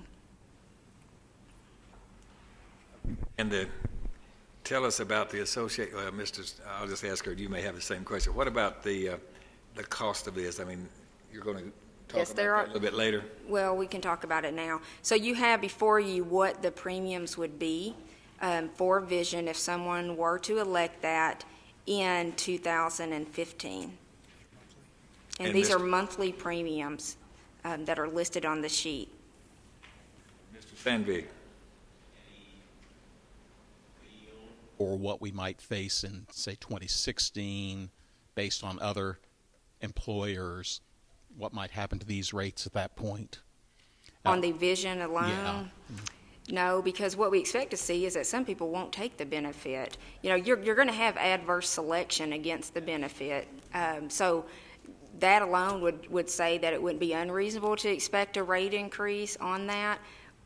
What that would look like, I have no idea at this point. It depends on when people get their glasses and when it hits the bill, so. To approve. And Ms. Harvey? Did you, go ahead. Oh, okay, I didn't want to speak out of turn. For clarification, vision is talking about glasses, lenses, those type of things. It's not talking about the medical component, like if you were going for a diabetic wellness checkup for your vision, those type of things. That's two separate categories, and that's not, the vision just has to do with the glasses aspect. Is that correct? That's correct. It's what traditionally is covered under your vision insurance. It's not related to medical issues affecting the eye. Okay. And dental has always been carved out, is that correct? Yes, sir, that's correct. So dental has already been what you're proposing to do with the vision.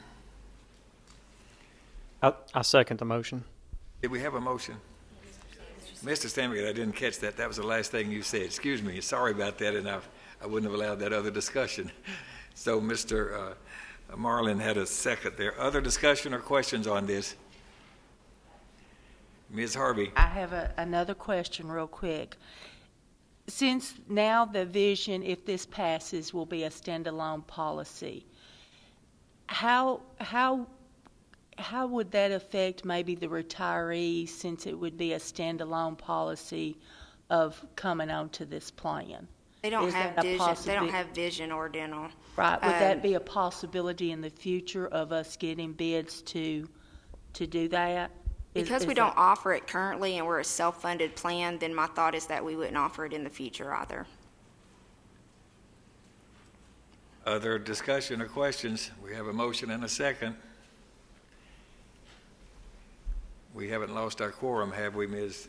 Anderson? We just lost two people.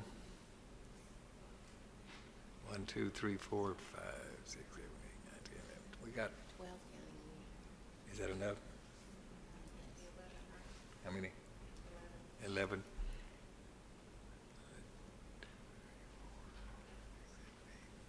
We have 11, so, all right.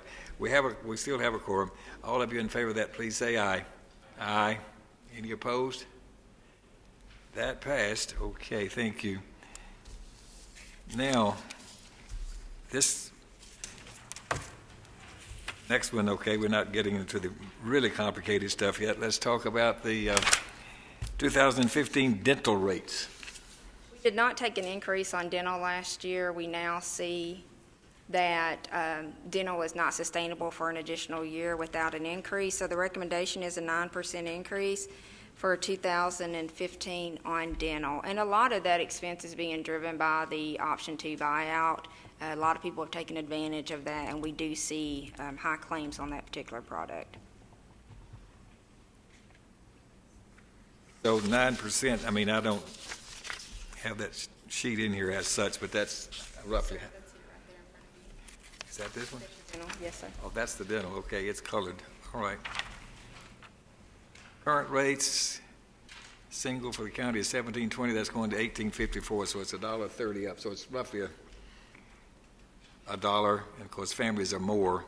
Families are $3 or $4, and this is a monthly fee as well. I'm sorry, what did you say? Oh. It's the optional, yeah. There is an increase as well on there. The sheet had been mislabeled. You can see the buy-up option is listed there. That is the buy-up, that is. The regular option one is there as well as the buy-up option. Okay, but then there's an option too where you don't have to go. Right, to any other, and yes, that would pertain as well on that. So there will be an increase. Okay. Across the board for all dental. What's the wishes of the committee? Mr. Marlin? Yeah, I got one question. When was the last increase? Was it like 2013 then? Do you know, what was the last increase, 2013? And then I'm just curious how much? I want to say we didn't have one in 2012 either. If we did, it was very nominal, but I know that I've been here 4 years. This is really the first rate increase that I can recall on dental. I'll make a motion that we approve. Second, Mr. Russell. Any other questions or discussion? All of you then in favor of this, please say aye. Aye. Any opposed? Okay. Agenda item number 11, spousal opt-out for 2015. I'm bringing this up as a discussion item because I expect as we move through committees, this will be brought up again. So we're starting here. The last 2 years, we've talked about the spousal carve-out, which means that if an employee is married who has a spouse that works and they can obtain insurance through their employer, the spouse can obtain insurance through their employer, then they become ineligible to participate in the Rutherford County Medical Plan. And so I would like to open discussion on this particular item again and better understand what the wishes of this committee are as it pertains to that. Do we feel that this is something worth looking at for 2015? Or, do we feel that this is not the right decision for Rutherford County, or just appreciate some feedback from the insurance committee? This is, Stinson, let's suppose they say this is worthy of further discussion. Do we have time to make all this happen before we set the rates, et cetera? Or Yes, sir. We're prepared to talk in either direction today. are you going to continue the discussion today? I mean, Yes, sir, and we go down will. to the actual cost will. or savings, you might say, that's going to take place here and what that would mean to the. Yes, sir, we will. So we have done some study to see what the impact would be. And assuming that there is a 30% spousal removal from the plan, so 30% of all spouses come off the plan if that particular provision is implemented, it would bring an 8.2% overall reduction. And we're talking about active employees only, which equates to $4.6 million. So if we adopt this plan and require those that have spouses that have opportunity for coverage at other employment, then that would have the potential savings of $4.6 million out of our total plan of $60 million or so. Yes, sir. Just using a, conservative 30% reduction, it could be higher than that. I can tell you that we typically have seen in the past, we continue to see that our spouses on the plan cost as much as the employee cost on the plan. When we had this discussion last time, employees' average spend was $3,972 a year. Spouses were $3,834 a year. In our current period of review, our employee spend is $4,149 per year, and the spouse is $4,016 per year. So they do cost almost as much to be on our plan as what our employees cost from a claims experience inside of the plan. And our children, they have remained consistently low as well year over year, but they're trending the same. A child is around, it was $1,965 previously, it's $1,904, so they've actually have gone down. Questions, thoughts, or Ms. Hickerson? Okay, it's no. Is that discussed enough? Anyway, and I say no because there is the benefit upon retiring to pay based on where you were at in 2010 as to who can keep the county health insurance. And if basically you're forcing, I guess the the spouse to go off, and they can handle that, and then it gets time for retirement. You have forced me to be on an employee-only plan, but my spouse cannot have coverage after retirement, and we can retire at the same time, then you're penalizing me as the employee because I did not have him covered on the plan for the 10 years now that's required. So no, I mean, it's not cost effective for my family, for my husband's plan and this plan, and we're all in it together. Yes, my husband doesn't pull a county check, but just like any other teacher, the spouse or the family plays into the role of what they have to do without if mom or dad is working later or brought their schoolwork home or whatever. So it's not fair, if nothing else, when I get ready to retire, because I had to pull him off, because if he's offered the insurance, I can't put him back on, or I can put him on in 10 years, but then you don't really offer that, and now I'm retiring. It doesn't really make good walking around sense. So one thing I will add too, and again, I'm just providing you with information for discussion. I can see where there would be a significant impact for the Board of Education based on the following. With Ms. Nolan's help, I requested information, and what we found was there are 5,465 full-time employees. Of that population, 3,841 are female. Of our population as well, 3,513 are married. So predominantly female, predominantly married population. So you would assume that because it's predominantly female, predominantly married, there is a spouse that works somewhere. Now, whether or not that employer offers insurance, majority will still offer the insurance. There will always be that tail, that story of where they don't. But, it could affect a lot of the county teachers if we were to implement a provision like this. Ms. Harvey? Okay, well, I have to agree with Mary for what she said. From the teachers that I have talked to about this, what I'm hearing from them is that, yes, their spouse might have insurance, but they might work at a small company or factory, and the rates are so much higher individually than when it is. So by the time they pay their individual rate and the teacher pays her individual rate, there is a huge pay insurance increase because you're having to do two separate policies. And so what I hear from them is that this is going to really cause a burden because you are having to come out with more money for premiums. And I have to agree with Mary. I think we're almost penalizing those people that as we get towards retirement, not having the option of having that. One thing, too, that I would just like, again, I'm just giving you all information. Ultimately, the decision is yours. We have a current retirement OPEB liability of $69 million. Ms. Nolan, can we pay that out today? Can we pay that $69 million today for OPEB?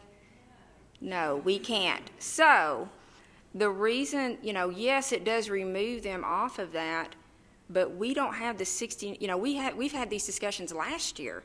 Last year we talked about how, we just need to get to a budget that pays the bills. We're not even putting anything in savings. We just want to pay the bills. So yes, we're going to have these spouses on the retirement insurance, but then what's our OPEB going to be? Is it going to be $300 million? And are we going to be able to pay the bills? So there is an emotional discussion. It does affect individual personal finances. I readily acknowledge that. But there's also this county side that we have to look at as well, and our ability to pay the bills in the future. So.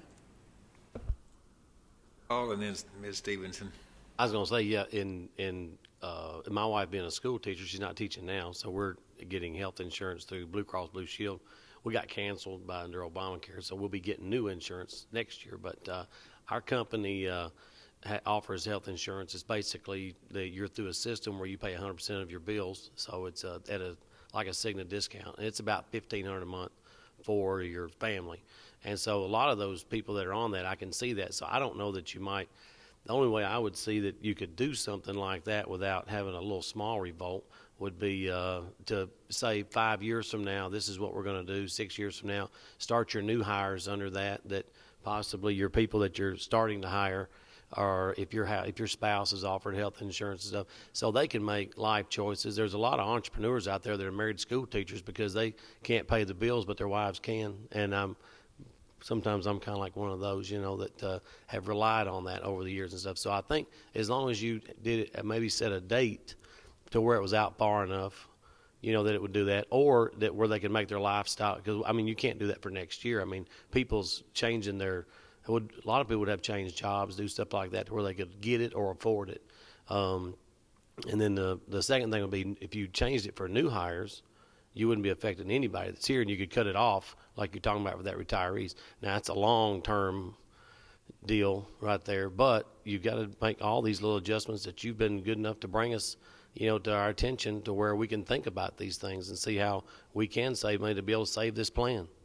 And exactly to your point was all the changes that were discussed about GASB and the modifications to the retiree language was to slow this, the liability growth. And so those steps have been taken too. And again, I'm just, I fully expect as these things go through additional committees, they're going to be brought up for discussion. And that's why I want to make sure that it was on the agenda for today to give you all an opportunity to express your opinions about this.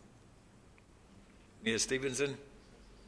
Kind of echo what Mr. Hall said about future new hires, and I hate to keep saying a future new hire every time we talk about a benefit or a plan, because at some point in time it's going to hurt our ability to hire and retain, but that would be a lot easier for somebody coming in knowing these are what my benefit package are, and then they can make an informed decision upon accepting an offer, as opposed to being an employee who's already here and not being able to make that decision. The other thing is have we considered, instead of the opt-out program, while it would be a cost, it wouldn't be as expensive as what Ms. Harvey had stated, or even what Mr. Hall stated, that if your spouse has the option of another insurance plan through their employer and they choose not to take it, that their spouse premium is more. Like some entities charge like $100 an extra per month if you want to keep the plan, as opposed to going to a Blue Cross Blue Shield or even through their employer's provider. It's still cheaper than having two separate plans. That's just an idea if we had to go to something else to keep them on the plan, but, I don't know. Certainly, that is something that is done in the marketplace as well. It's just a spousal surcharge where you take the premium, and let's say that the premium rate is, $300, you apply a $200 spousal surcharge. And basically, that money is being collected to offset some of the claims expenses that you have. Mr. Marlin, did you want to ask a question, make a comment? Yeah, thank you. I had just one question, I guess. If they opted out, would the county be a secondary insurance after that, or wouldn't even be secondary after that, right? There's no secondary anymore. Well, there is secondary. You could have them remain on yours and be secondary, but typically the way that type of program is ran is they are removed from your plan. They don't become a secondary insurance. They would have to come off because as long as you're an employee here, this plan's Right. always going to be your primary, even if you had other coverage. And For then the just spouse, we could be secondary. He's asking could Rutherford County be secondary on that spouse? And the answer is yes, but that's not typically what an employer will do. And then, just my experience is, we experienced this at my place of employment is, we were just told, 4 months out or something if you're, so we didn't, so thank goodness we live, we have a county, that's wanting to discuss this and, and try to have options, I mean, it didn't affect us personally, me personally, but I mean, just there is that trend going on, and we need to get that information out there that and what I would like to maybe suggest is, maybe we could come back with some more information about the liability, if we made this change. I think the change definitely needs to be made for new hires, and I think we probably need to do it, even a lot quicker than that, maybe seniority of 15 years or less, or I don't know, but that way but we need to see some figures. At least I would like to see some figures on the, if it's 69 now, what's it going to be in 5 years or something like that? Because we do need to probably take some action on this. The reason like a 4 months notice to it happening is because the company had to make that decision to be able to stay open. We're doing this right now, and Mary's real good at it, to make sure we make these decisions so that there's a plan left somewhere for whenever she retires, that there's something out there left to be able to do it. But you don't want to be in that situation where we just come in here and these are the options to keep the plan alive, and you have to accept all of them or the plan's dead. So I mean, we have to be looking at all this all the time. So, and to address Mr. Marlin a little bit, would you like to talk about our actuarial study that we have done on the OPEB and the retirement plan? Well, that's what I was just writing my notes down, because we're speaking to our actuary about the contract for next year, and when we went through this process, we developed several scenarios during that process. The what if we do this? What if we do this? So that's what I'm hearing, is that we'll be going back to her to say, okay, now one thing that we've done that's already going to increase our outstanding liability, and that's blending the rates. So that for the pre-65, so that in itself is going to raise our liability. This would be something that would reduce it, but how much? I don't know. I'm not the actuary. I'm not that kind of number generator. But definitely we'll get that information and bring it back. Mr. Sandvik. I don't think at the Board of Ed we're ready to move with this kind of change at this point. I think the idea of something gradual. Personally, I prefer more the carrot-stick approach. Do something with the rates that would encourage a spouse who has insurance available, but again, kind of an intermediate to longer term goal. Carrot stick or stick carrot, But do you have any feel for how many of our insured lives, do we have secondary coverage, or what percentage of our folks are secondary? I wouldn't have any way of capturing that data to know. Cigna couldn't pull that? I would think. Huffman, can you pull? Yeah. Yeah, I just don't have it available today. Slightly different issue, but just curious on that too. Okay, Mr. Hall. I forget, what is the rule right now on, I knew several years ago we had an audit where we did about the children of divorced, it's what? That's the dependent verification process. Okay, and right now, if the person who has custody or however it was, I can't remember the specifics of it, but that child's supposed to be on it. Was that last audit that we did, 2 years ago, was that part of this right here that showed this kind of information you're looking at? No, and that's actually an ongoing process that we do for any new enrollee as we verify the validity of the dependent. No, this is based on underwriter study at Cigna as to what we could expect to see and with the help of Cowan Benefits. And Typically, a child doesn't produce the same amount of claims as a spouse, so that's why most employers, and it's been a big push this last fall, are employers trying to remove the spouse, because a lot of times they're half of the large claims, the ones generating the child's not as big of a deal. And plus, when we look at some of the rates in a second, I mean, you guys as an employer, the employer cost, just looking on a monthly basis, you pay about $1,300 a month for a family unit to be on there. If the spouse were to come off and we were just looking at employee plus child, that gets to be reduced to about $800. So for each person that kind of moves, you're saving $400 or $500 a month that the county's not paying for that person's premium, which is another way of looking at how Ms. Stinson was saying that the claims are about $4,000 per year. And that's what when employers are saying, I'm faced with a 20% rate increase, how can I reduce it by 8 points? That was a way to do it versus passing more costs on to everybody or increasing deductibles. And so that was a big thing. As we get into discussion in a second, we had a lot of work last year to make up, and it's going to pay off this year's year. You're going to see in the number 12 bullet point. So I don't disagree that the spousal may be something you want to put in your pocket for the year you get the big increase, but we at least want to have this discussion because we realize it's good to have these discussions in advance. And so that's why it's really on the table. Okay. It's pretty, I mean, it seems obvious that we don't have a consensus here. I'm pretty sure a lot of us think that we need to make some changes. I mean, it's especially to protect what's going to happen long-term and maybe even shorter term than that. So, Ms. Stinson, I don't know how we proceed with this, but we've had several things that were mentioned that are critical. Certainly the consideration for our retirees who have spouses that wouldn't be covered, and I don't know if there's any way to allow them to be covered once they do both reach retirement age or something.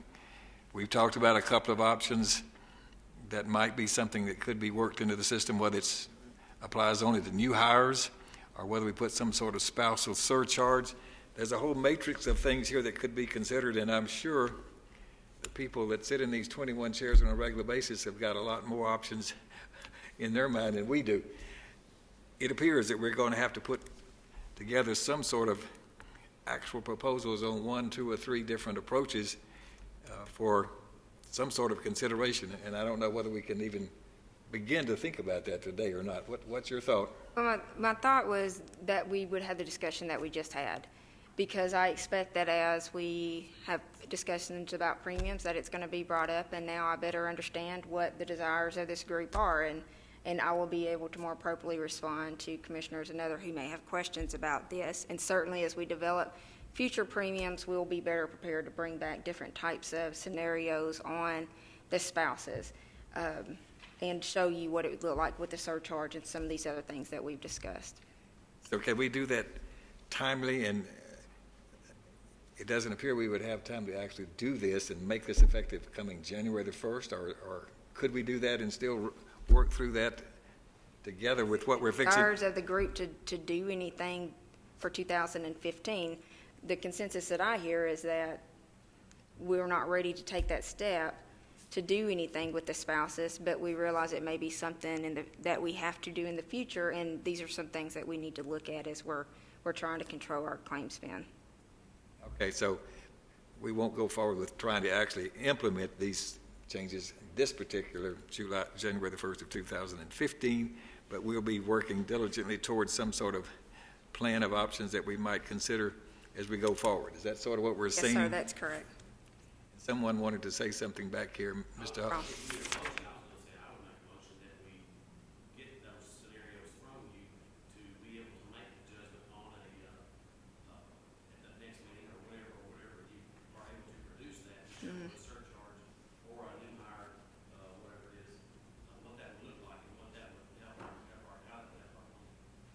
Okay, so your motion would We be, won't have the actuarial study completed in that time frame. It's going to be a couple of months before we get that type of detail.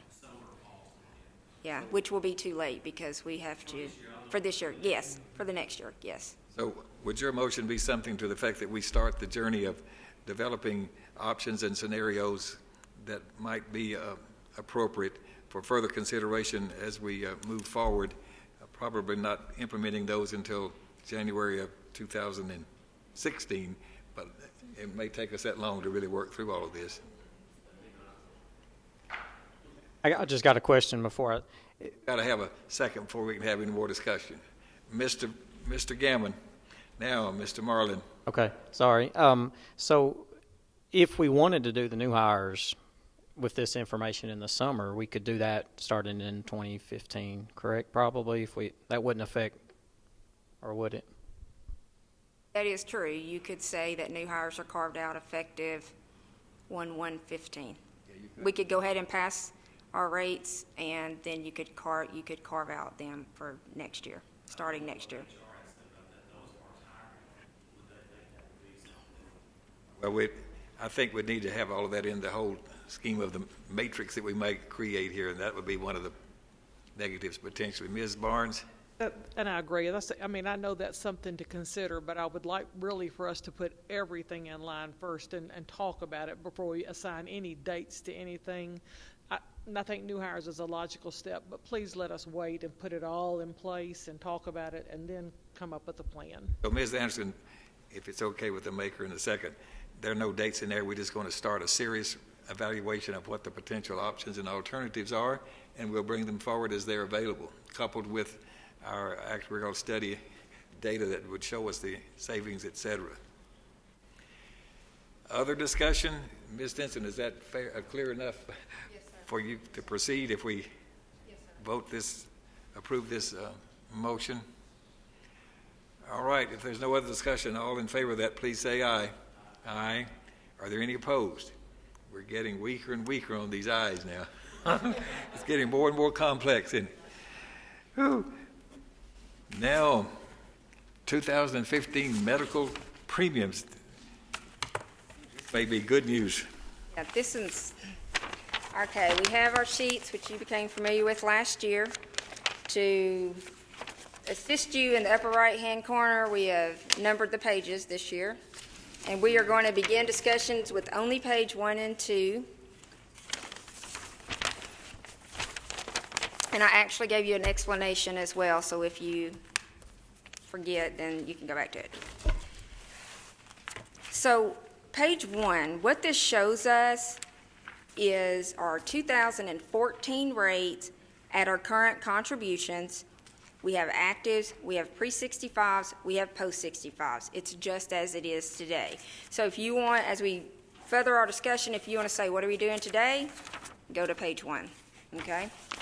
What we have already passed for 2015 is blending the rate of the pre-65s and the actives. So I'll take you to page 2. Page 2 shows you the rate schedule based on 2014 information, premium information, what it would look like for actives, blended pre-65, so you'll see that the rate is the same for both actives and the pre-65s, and then your post-65s. What you also see is that when we blended rates, we have to keep the tiers the same. So pre-65 now has a 4-tier rate structure. They previously only had 2. So these are our baselines from which we work. So if you move on to, let me see. The other 2 sheets. So the first thing we need to do is we need to pass our budget for 2015. Because of the work that we did for 2014 rates. We had built into some of the increase certain percentages for certain things that were happening in 2014, such as we had 3%, I believe, for healthcare reform and other factors such as that. We had a shortage of 3%, maybe it's 1.5% for healthcare reform. Those built-ins are going to actually still represent our total budget amount that we need for 2015. So our total budget that we need for 2015 will mirror what we needed for 2014. So looking at your sheet, either one, our total budget for 2014 was $62,333,584. $333,584. Look in the black box. 2014, you'll see the $62 million I just referenced. 2015, we still need that $62.3 million to fund our expected claims for 2015. So the first thing that we need to vote on today is to adopt the total budget for 2015. What that breaks down to is a separate discussion. This is the same guidelines we used last year to get through the discussions. So we have to adopt the budget, and then we have to say who's going to pay to get to the budget level. So the first thing we need to do is we need to say to the total budget there is a 0% increase for 2015. I'd like to make a motion to that effect. All right, Mr. Sandvik and Ms. Harvey, that was quick.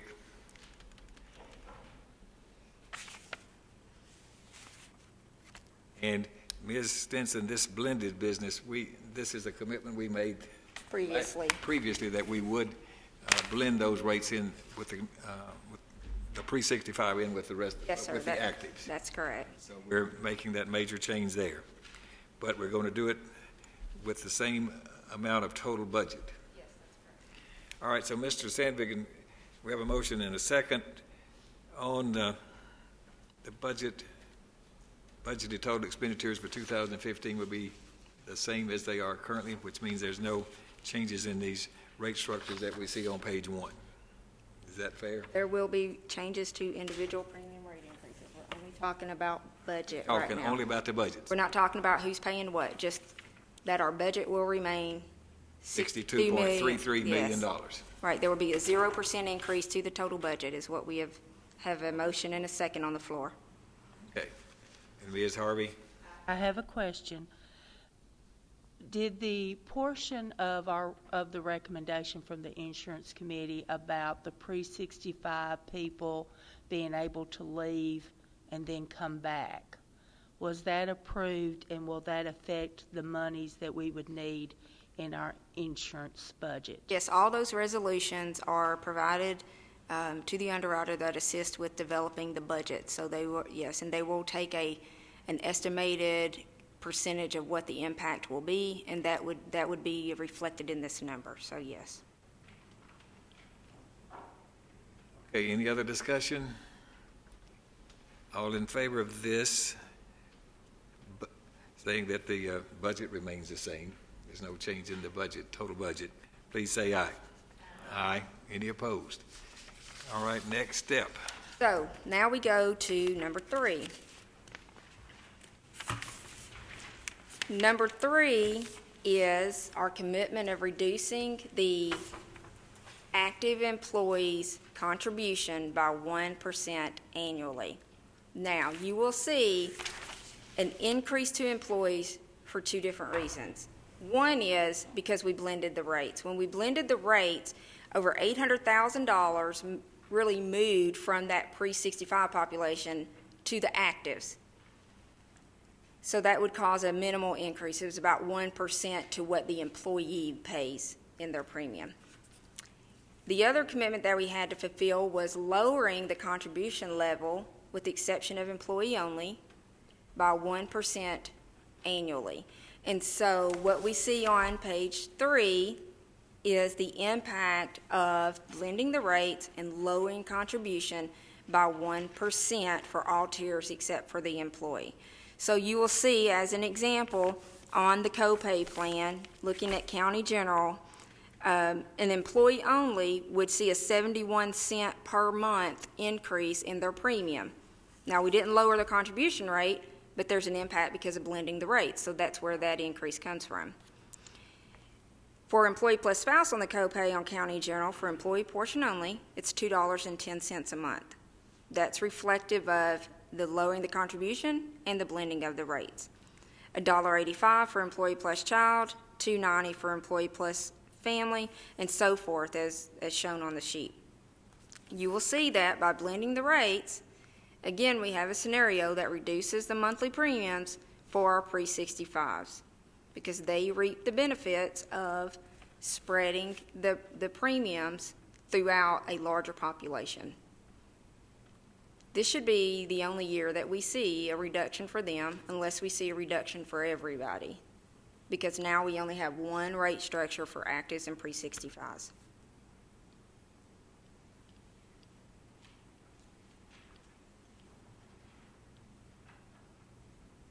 I had a question.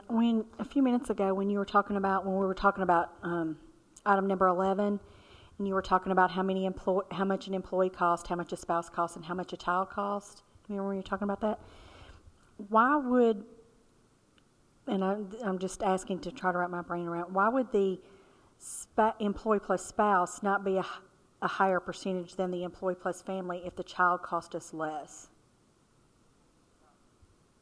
Why would the employee plus spouse? Because within that rate, the family unit has a composite number. Yeah, you can look at the third row, so it's employees in orange, counties in green, and then the total rates established there in the black box.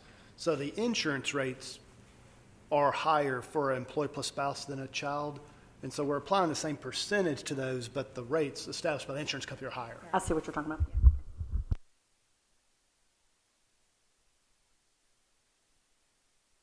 Other questions now? So this, excuse me, Ms. Stinson, go ahead. This page 3, I mean, if I look over there for the premium in 2015, it's still, the total is still $62.33 million. We've just redistributed who's paying what premiums, right? Yes, that is correct.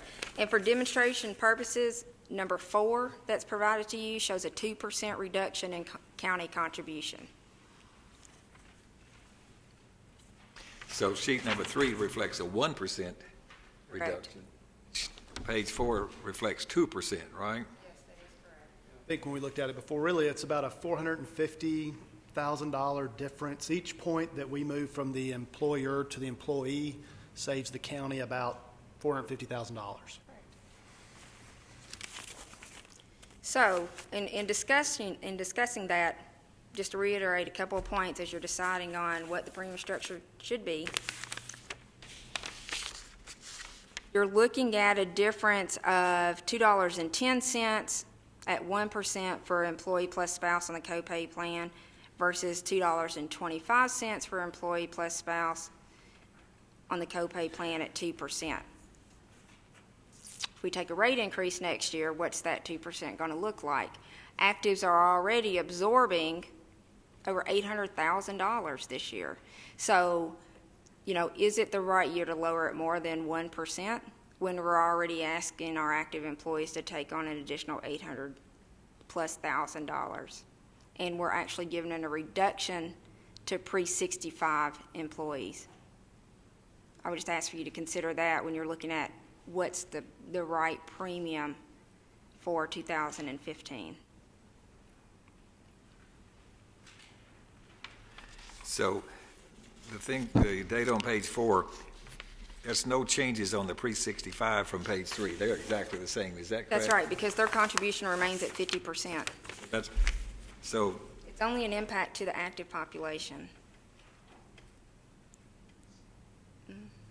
Ms. Crace has a question. Oh, excuse me. Ms. Crace. Well, I'm looking at the difference in the employee rates in 2014, and then it has the employee rates in 2014 on the other page, but it's different.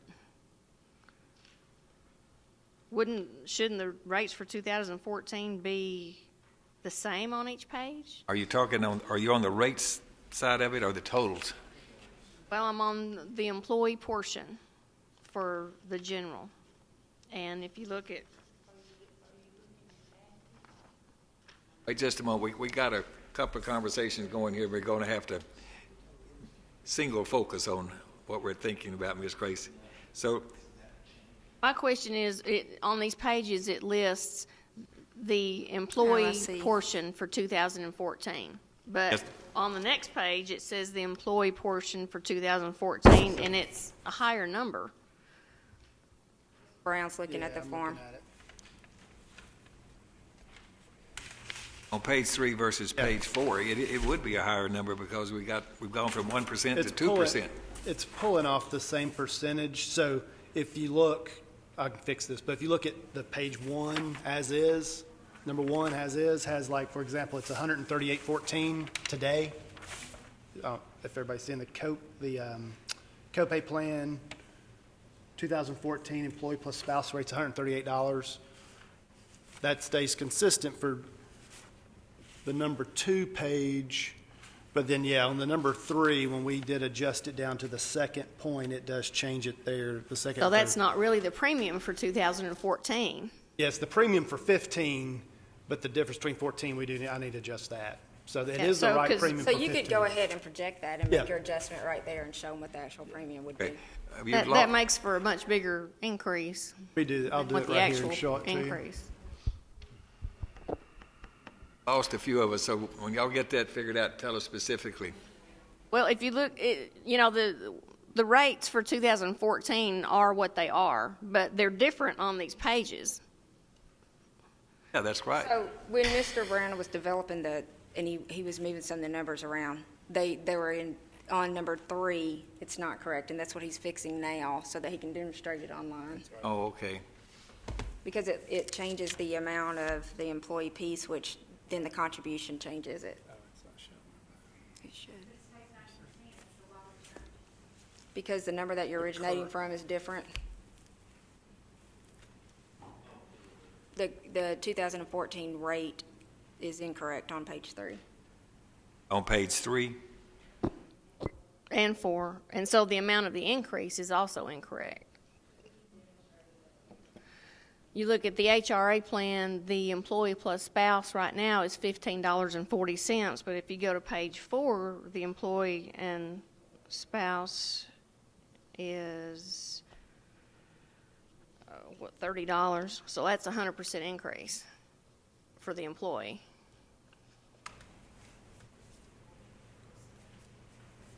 $15 to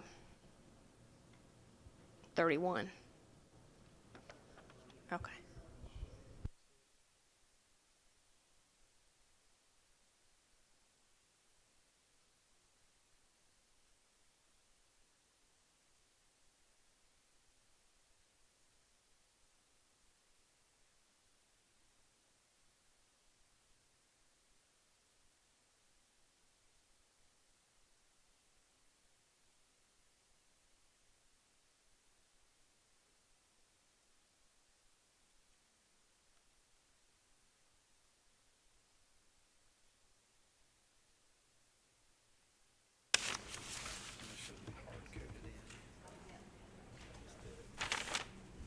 Click it off.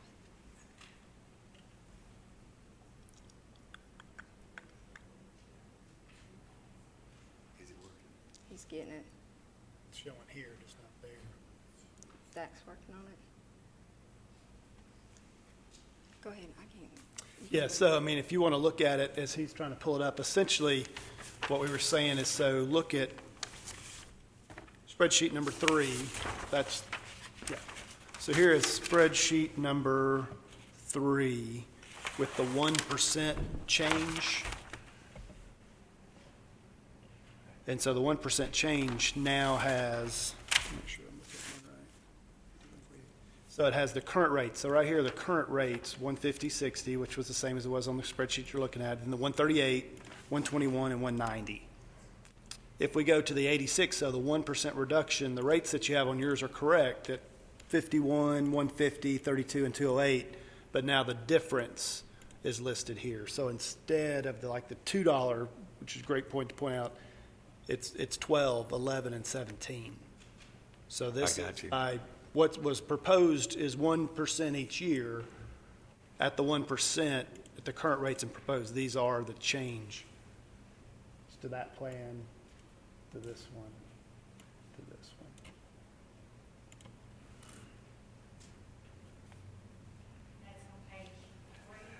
It's on page 3. That's page 3 now? It would be, yeah. Right. This is page 3. Okay. This is, yeah. So the matrix, the data for page 3 and 4 in the 2014 column, that's what was. 14's wrong, the 15's right. That's what was wrong. So this, when you subtract it.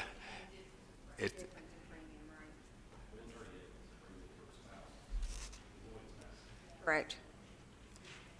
So the current premium is $138.14. If you go back to page 1, it gives you the accurate premium, the current premium. So the increase is of $12.73 on that page there, at page 3.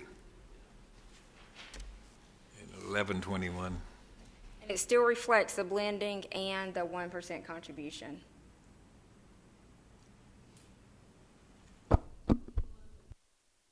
Yes, read this off, Jay. It's the difference column, and this is to the county. So it's 72 cents for single, $12.73 for spouse, $11.21 for child, and $17.57 for family.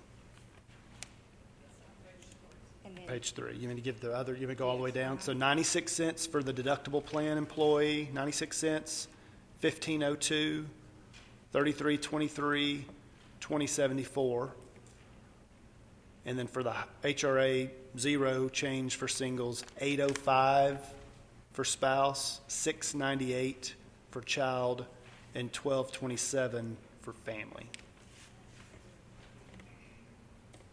So significant, and that's why you were saying let's not probably do any more increases now, because it shows up now more than Yes, what, right. what it looked like. Right. Okay.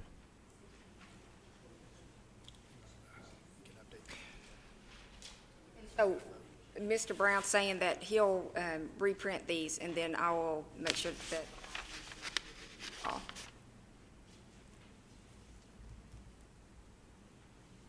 So go ahead and show them what an additional 1% reduction would look like, so they can correct page 4 and just see it today, so they can make an informed decision. So page 2 was just the blending. Correct. And the page 3 was the 1%. So the 1% change is much, much more than the blending, it appears. Well, the 1% represents the blending and Oh, okay. the 1%. So on the fourth page, if you want to go through those, the single would be still 72 cents. The spouse is $23.50, $20.70 for child, $32.45 for family. The deductible plan, 96 cents, $27.41, $24.14, and then family is $37.85.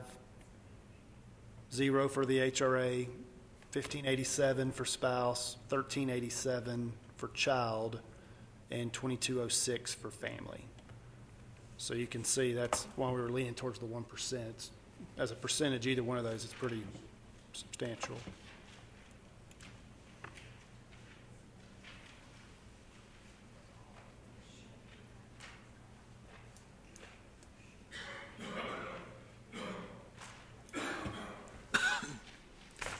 So if I'm looking at like on page 3, I always like to do a percentage. I'm sorry. So the family, this is on the copay plan. Employee and family is currently at $290.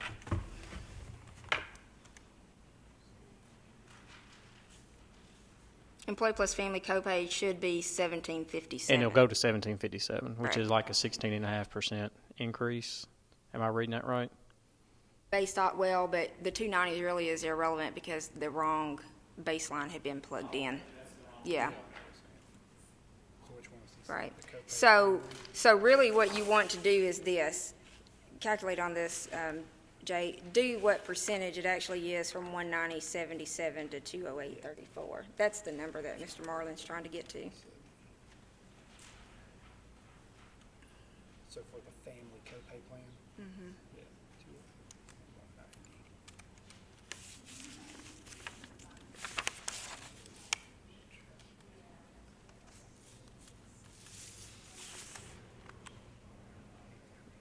A little harder. It's a 9% was the difference. So it's about a 9% increase in the cost for family. It doesn't matter. We're just Would not, looking it'd at be page, three. well, page Yeah, it would three, not, yeah, yeah, page for three. the 1% reduction. So you're looking at a 9% impact to the employee on employee plus family on the copay plan. And that's driven by two factors, blending the rate and lowering the contribution. It's not because we took a rate increase from a plan perspective. Our budget stayed the same. Blending the rates, that, you know, somebody has absorbed that nearly $1 million out of the pre-65s, and then lowering the county contribution. You know, one other option would be, now I don't know if it would go through because we've already previously passed it, you know, to take the 1% reduction. The only other thing would be, you know, you could look at this and see what it would have looked like had we not taken the reduction of 1%. You know, what does that look like from a number perspective if you're trying to understand that impact compared to just the blending impact? But we've already previously voted to take it, so I know it's a non-issue, but as you're trying to sort through, you know, understanding the information, that's where you can look to see. Ms. Stinson, what's healthcare? 10% a year it's been going up for? What's the medical trend? Yeah, for In the 8 to 10%. every year, right? Yeah. We're not seeing that this year because we didn't see the increase, but to level this out, the blending is why it's really staying the same almost to the industry average, right? I've slept since we had this meeting where we did the blended rates. Help me remember why we blended a retiree in with our active population, because I've forgotten. Okay.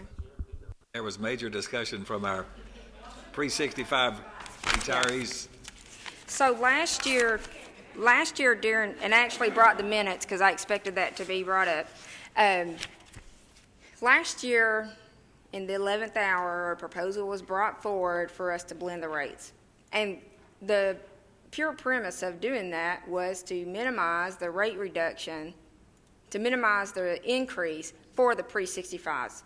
So we did a 1-year design to accommodate the pre-65s so that they would actually see a similar rate of increase as what our actives were going to see for 2014.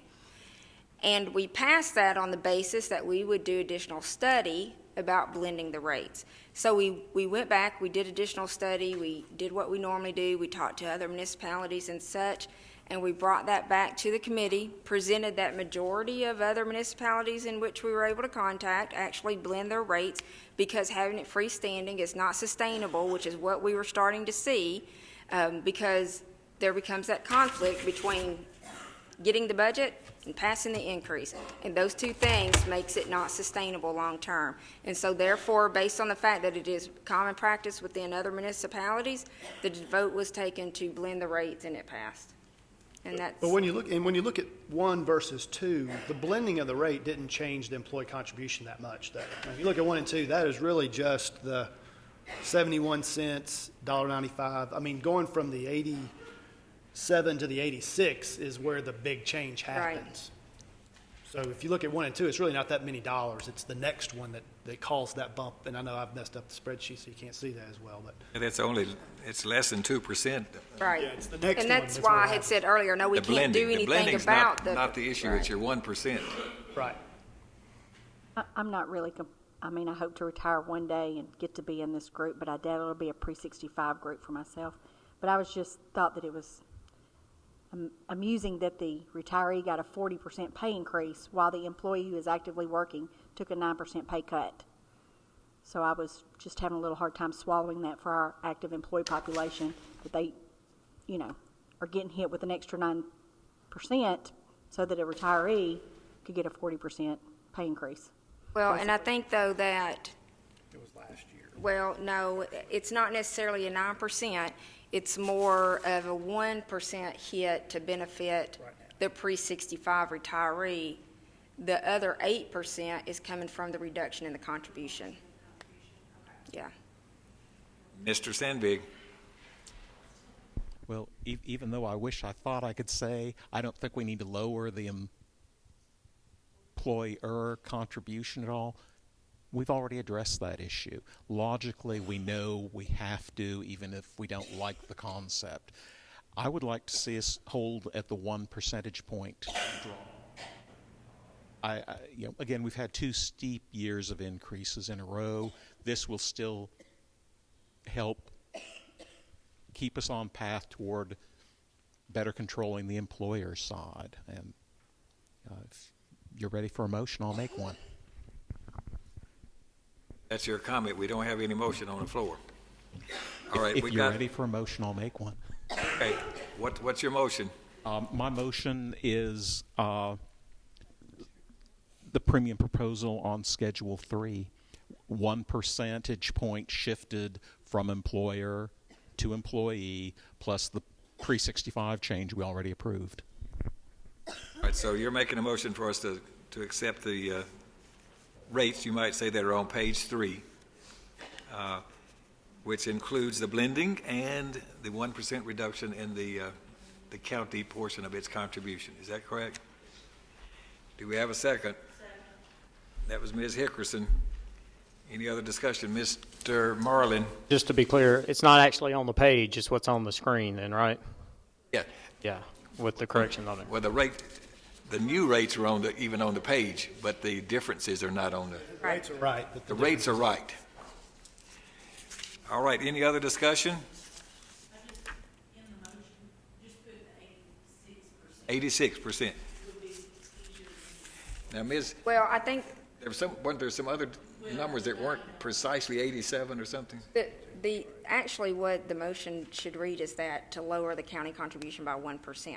Okay, because. That's all it needs to say. All right, so Ms. Anderson, can you reflect that properly? Okay. Any other discussion? All of you in favor of that, please say aye then.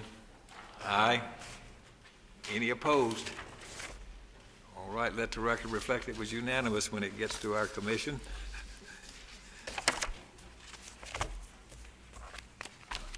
Okay. Mrs. Stinson, item 13, 2015 county contribution for medical, is that? have We already just taken did care- that. So that was We're on all number part of what we 14. just did. Yes, Stop sir. loss renewal. Go ahead. Every year we have to review and vote on the stop-loss renewal with Cigna. Based on our claims and the underwriter review, it was originally brought to us that an 18% was needed. Last year we needed a higher increase than what Cigna had ultimately brought to us at renewal as well. Mr. Brown at Cowan and Mr. Huffman were able to get together, go back to the underwriter, have a discussion, and what they brought forward is a 10% increase in our stop loss for 2014. We've had lower increases over the last couple of years, but our claims have continued to grow, and this is reflective of that growth inside of our claims experience and our large claims exposure. So that would move our current individual stop-loss rate from $5.90 per month to $6.55 per month. And that keeps our same individual pooling level at $750,000. And this is included in the zero budgeted increase already. It's already included as part of the total budget, this particular increase. So option 1 is those numbers are reflected in the total budget. Yes, sir, that is correct. For the stop-loss coverage, do we have a second? Mr. Sandvig and others. Any other questions or discussion? All in favor, please say aye. Aye. Any opposed? Thank you very much. Does anyone have any other business they'd like to bring before this group? I do really appreciate your participation and your good questions, and I think we've worked together on some difficult issues, but to hopefully a successful conclusion. If there are no other business, then we are adjourned. Hold on just a minute, Ms. One other thing, thank you, Ms. Nolan, for holding that up, that we Ms. failed. Nolan is holding up something, so Yes, that we failed to vote on earlier. Thank you for doing that. Is our non-grandfathered medical-only premiums, and you have that sheet in front of you. We do not have anyone in this category yet. We are just trying to plan forward. As part of revising our GASB information and what the retirees will have at retirement, we had other classifications of grandfathered and non-grandfathered. There is one group that will not have pharmacy at retirement, and that particular group needs to have different rate structures to reflect not having that benefit. So you have this sheet, which is the post-65 non-grandfathered medical-only rates, and these are what's being proposed for 2015. We do not currently have anyone in this category. We want to go ahead and establish these so that if we do, we can have an appropriate rate structure passed for them already.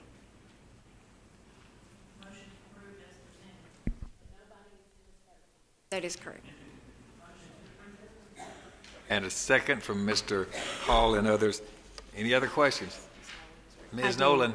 I do, and wasn't there a group? There's a tier that that we pay 75. That they have to pay 75% of the spouse. Yeah, the post-65 on the ones that include the pharmacy, we have that grandfathered and non-grandfathered group.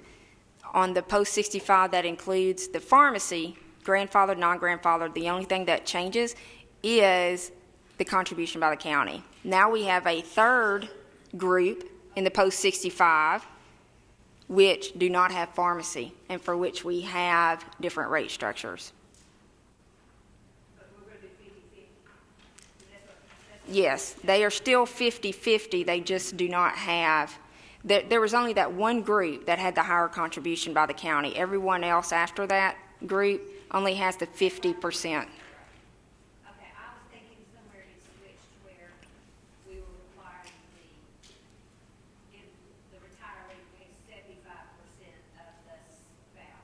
No, we were paying, you can see that reflected in your, correct. You were paying. Yeah. Okay, so we've approved this rate structure as presented. Now, is there any other business? If there's no other business, thank you very much. We are adjourned.